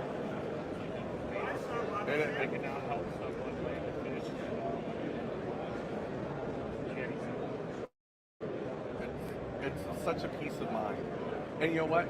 It's turned into my favorite style of fishing, and a lot because of that too. Because I'm not concerned about driving the boat. It gets to stay right there. I know everything's safe. I know hopefully no one's going to come hit me wherever I'm at. But now I can concentrate. I can get more lines in the water. I can get more baits in the water. I can teach people, coach them up on my charges, what they need to know. I can be very aware of my surroundings without having that constant pain in the ass of driving the boat and being worried about that. Absolutely. That kind of brings me to another point. We have two of these motors. One is the manual stoke deploy, and one is the automatic instant. So we're the only ones that offer automatic stoke deploy motor. What I've realized is running both styles, they're both excellent. I find myself fishing more spots with the automatic stoke deploy. There are sometimes it's just me and one other person on the boat. Rather than have to put that motor in physically myself, push the button, I'll try this spot. Or with manual stoke, you can start getting the I'll pass over this one, I'll go to the next spot. So you're able to fish a lot.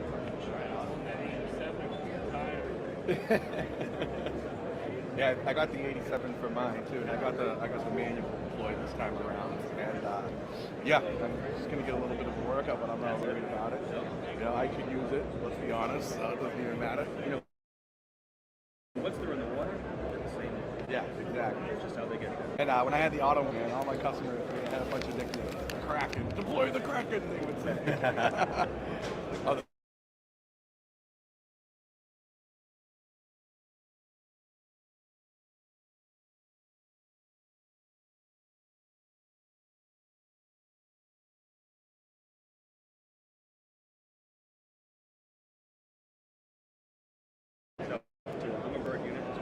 That's our connectivity. They're integrated. One of them is called drift mode, so it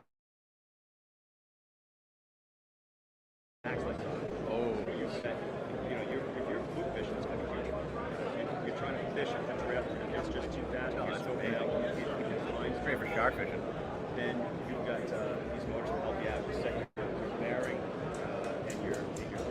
Yep. It will, without touching it. So that's one of the uses of when I use my trolling motor. We have a couple areas that we drift that are pretty narrow, but they're high traffic areas. And on the weekdays, when there's not as many boats, it's always there's parts of that current where it swirls really bad.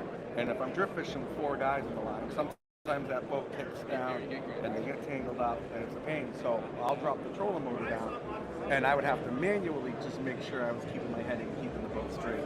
So now with that new drift mode, I'm really excited about it because again, it's one less thing I have to do, and I can keep my 4 guys off the edge with their lines scoping out exactly where they need to be, and avoid the tangles, avoid the shit show that can kind of occur. Yeah, and the guys who have our older motors or even we are still selling the brushed versions of our motors. Like you can still get an 87 brushed because we wanted to be able to offer a still lower price point motor that's still extremely capable and not have to force people to have to compress motor rate. So you can still do that drift mode just pay, right? You're just going to be used to it. And I will say one thing, I've always had my trolling motor hooked up to my Humminbird, but the ease of use, if you're somebody looking to invest on a trolling motor on your boat, get a Humminbird unit to pair with it, because being able to just touch a button and go exactly where you want to go in your spot, see where it goes, and have your waypoints talk to each other. It's tremendous, you know?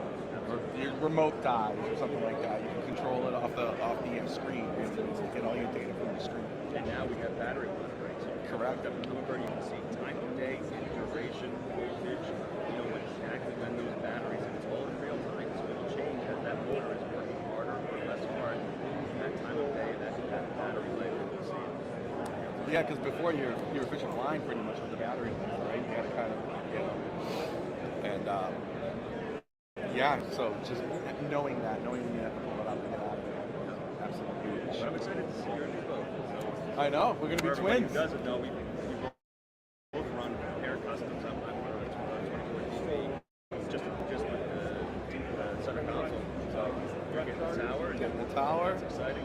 Yeah, all the bells and whistles. I'm probably beating that topic to a pulp. I'm sure you brought it up. Oh, me and Vinny have been talking about it for a year. Never mind on the podcast, you know. Yeah. But no, it's just really exciting, you know, and it's good. You know, whenever you get in a new boat or even a boat for yourself and going through the process of laying it out and picking out the things that you want for it, it's just, first of all, it's fun in itself, you know, but then putting quality gear on it for a purpose, not just a habit.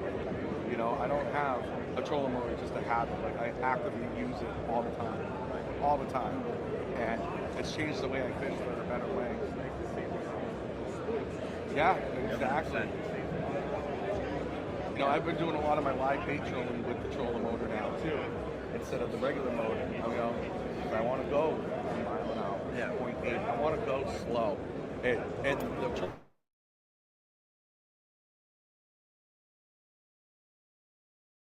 trolling motor pushes autopilot. I'd still earn fishing 3 lines on a troll. You know, I'll throw 6 or 7 out and get it spread out almost like a team, just because my trolling motor keeps me straight. What I really loved it when I first got it, we do a lot of fishing in 2-3 feet of water, cresting the wave beach. And you know, when you're running the charter and throwing lines out, it's dangerous. If you leave the wheel for a second, you know, you're going right in. And that's when I first got it, when I used it for the most. And I could just sit right in that little wash line the whole way down the beach until we found fish. You know, stand up on the, well, now I'll be in the tower, but I would stand up on the bow with my trolling motor, just looking down, and oh, fish there, cat's there. That's fantastic. And once you get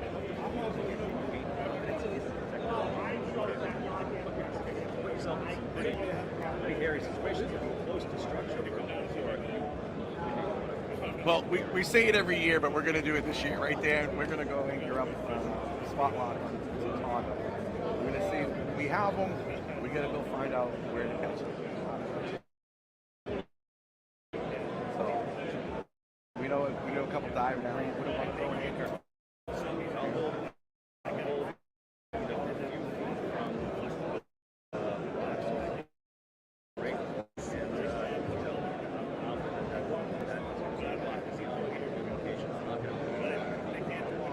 Yeah, it says like what, like a 6-foot radius, but that's not even. No, it's probably a foot at all. Yeah, you always have to use the washer, right? Don't put yourself in danger. Yep. And just remember to pick it up before you go on plane under those breaking birds over there. I'll tell you one thing I'm excited about from your line of products is the transducer. I got the through hull. Yes. It wasn't available when I got my first one. So that was the thing I was really looking for. Seeing Coon, being on Coon's boat and seeing his work at speed. We were going like 30, 35. It's still rebond, still see fish. It's super clear. And the fact that you get the side scan as part of that too, instead of having the single one on the stern. Yeah, and we have smart cables too. So guys in port, we have a pretty steep dead rise, and side imaging. If you do have that steep dead rise, then you may get some bottom. You can run 2 transducers, split up. The Humminbird unit thinks it's only 3 off of 1 transducer. You're just getting the left side imaging off of the right side imaging. That's great to know. I actually know a guy that asked me that question. Sure. Yeah, sure. What else you got? Anything else coming up? Product line? No, the motors are the big thing right now. That's been a long time coming. We're excited to have them. We're excited to see them in the field this season and sort of see how these guys react. Yeah, I'm telling you guys, you love them. You love them. I mean, as a commercial night fisherman, right? Or a charter night fisherman. I think designed for like kayak. Right? I know. I got guys that I know that They get away with the side scan on it. Yep. But little boats, little it's 23-foot. for what it is, it does have a pretty good tuning, but it doesn't have the pixels. That's the great thing about the pixels. They gladly get away with the side scan on it. Yeah, absolutely. For you guys up by us in the Merrimack, Stephen Hudson's just the best guy to work with for anything. And he's tremendous with the Minn Kota Humminbird stuff, and he's usually going to beeline right to me too. So like, he'll text me if someone has a question we can talk about. Yeah, great product. Appreciate it. And anything else for you? No, yeah, I'm good. That's it. All right. Good. Thanks, folks. I appreciate it. Thank you. Thank you guys for coming. All right. Yeah, I'm gonna get back and sell some motors. Yeah, go for it. Make it We'll happen. clean up. We'll get out of your booth. Yeah.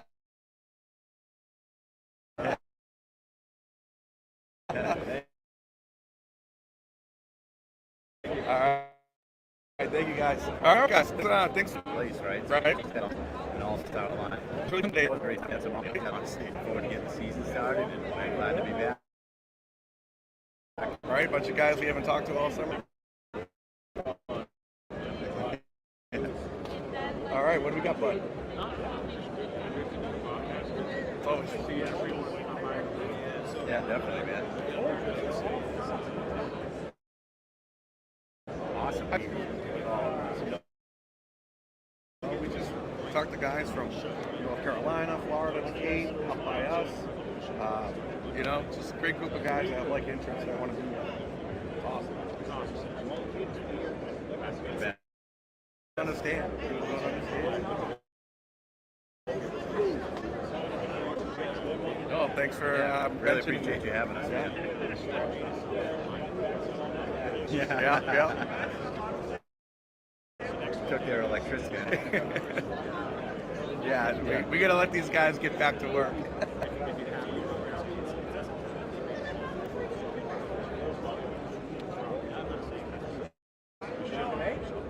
If you saltwater fish, there's no reason for you not to. It's the show, definitely.